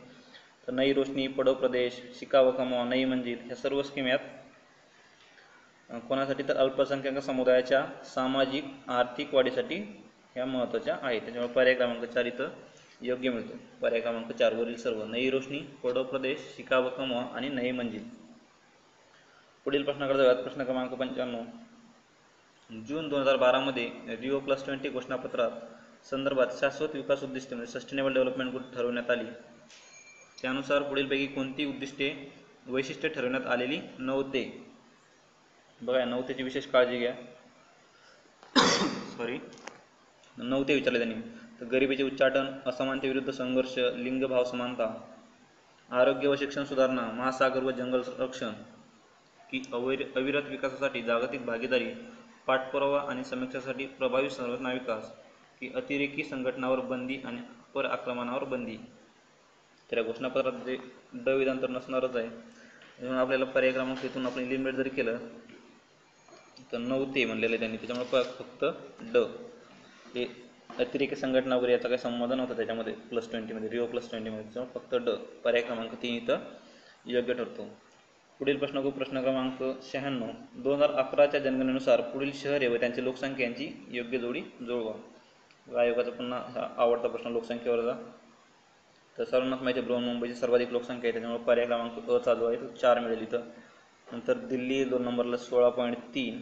नंतर असं जरी क्रम बघितला आपण तरी आपण योग्य उत्तरापर्यंत जाऊ. आपण पर्याय क्रमांक 4 हा योग्य मिळतो इथं. पर्याय क्रमांक 4. तर कलकत्त्याचा आहे तर ती 14.1 आणि चेन्नई तर ती 8.7 दशलक्षमध्ये लोकसंख्या दिलेली आहे. त्यामुळे पर्याय क्रमांक 4 इथं योग्य ठरतो. पुढील प्रश्नाकडे जाऊयात. प्रश्न क्रमांक 97. सन 1991 मध्ये विकासाचे LPG प्रतिमान. बघा LPG प्रतिमान हा LPGचा फुल फॉर्म आपल्याला मागे विचारला होता यांनी, लिबरलायझेशन, प्रायव्हेटायझेशन आणि ग्लोबलायझेशन. तर LPGचे प्रतिमान त्यावेळेच्या अर्थमंत्र्यांनी अंमलात आणले होते. त्यावेळेस कोण अर्थमंत्री होते? ते सर्वांचे आपले लाडके मनमोहन सिंग. हे पर्याय क्रमांक 3 इथं योग्य मिळतो. त्यावेळेस LPG ज्यावेळेस हे अंमलात आणलं होतं त्यावेळेस अर्थमंत्री कोण होते? तर ते मनमोहन सिंग. पर्याय क्रमांक 3. पुढील प्रश्न क्रमांक 98. 11व्या योजनेअंतर्गत सर्वसमावेशकता दर्शवणारी मोजता येण्यासारखी काही लक्ष्य समाविष्ट केली होती. ती म्हणजे कोणती? तर खाली काही लक्ष दिलेले आहेत. पायाभूत सुविधा, उत्पन्न व गरिबी, पर्यावरण, शिक्षण व आरोग्य. याच्यातील कोणती लक्ष्य समाविष्ट करण्यात आलेली होती? तर त्या आहेत सर्वच्या सर्व ही समाविष्ट करण्यात आली. त्याच्यामुळे पर्याय क्रमांक अ, ब, क, ड ही सर्व विधाने यात समाविष्ट करण्यात आलेली होती. अशा काहींचे जर प्रश्न असतील तर शक्यतो सर्व विधानेही बरोबर असतात, कारण सर्वांचा विकास होणं इथं गरजेचं असतं. सर्वसमावेशकता, तर पायाभूत सुविधा, उत्पन्न व गरिबी, पर्यावरण, शिक्षण व आरोग्य, तर शक्यतो अशी विधाने बरोबर असतात. शक्यतो असतात म्हणजे जनरली, नॉट ऑल टाईम. पुढील प्रश्न क्रमांक 99. वित्तीय सर्वसमावेशकतेसाठी प्रधानमंत्री जनधन योजना खालीलपैकी कोणत्या दिवशी सुरू करण्यात आली होती? आपल्या सर्वांचेच अकाउंट असणार त्याच्यामध्ये, डाऊटच नाही त्याच्यामध्ये. तर ही जनधन योजना कधी बघितली का चेक करून कोणत्या दिवशी सुरू करण्यात आली होती? तर ती आली होती 28 ऑगस्ट 2014 रोजी. पर्याय क्रमांक 3. शेवटच्या प्रश्नाकडे जाऊयात. जमीन सुधारणेच्या व्याप्तीमध्ये कोणत्या गोष्टी समाविष्ट होतात? म्हणजेच लँड रिफॉर्ममध्ये काय काय होतं? तर अबोलिशन ऑफ इंटरमिडिएरीज, नंतर tenancy reform, ceiling on land holdings, organisation of cooperative farming. त्याच्यामध्ये कोणत्याचा समावेश होतो? तर ऑल ऑफ दी अबोव. पर्याय क्रमांक 4 इथं योग्य मिळतो. लँड रिफॉर्म, हे लँड रिफॉर्मवरही खूप वारंवार प्रश्न विचारला जातो. तर या लँड रिफॉर्ममध्ये काय काय येतं? तर ते इंटरमिडिएट मध्यस्थ जे असतात त्यांचा नायनाट करणं, टेनन्सी रिफॉर्म करणं म्हणजे कुळ काय. तर या ठिकाणी आपण मित्रांनो आपले जे काही इकॉनॉमिक संबंधित प्रश्न होते तर मागील 5 वर्षाचे आपण प्रश्न इथं डिस्कस केलेले आहेत. तर व्हिडिओ कसा वाटला नक्कीच कमेंट बॉक्समध्ये कमेंट करा आणि आवडल्यास आपल्या मित्रांसोबत देखील शेअर करायला विसरू नका. तर थांबूयात मित्रांनो, इतक्या वेळ जोडलेले राहिलात त्याबद्दल तुमच्या मनापासून आभार. तर थांबूयात. Thank you so much.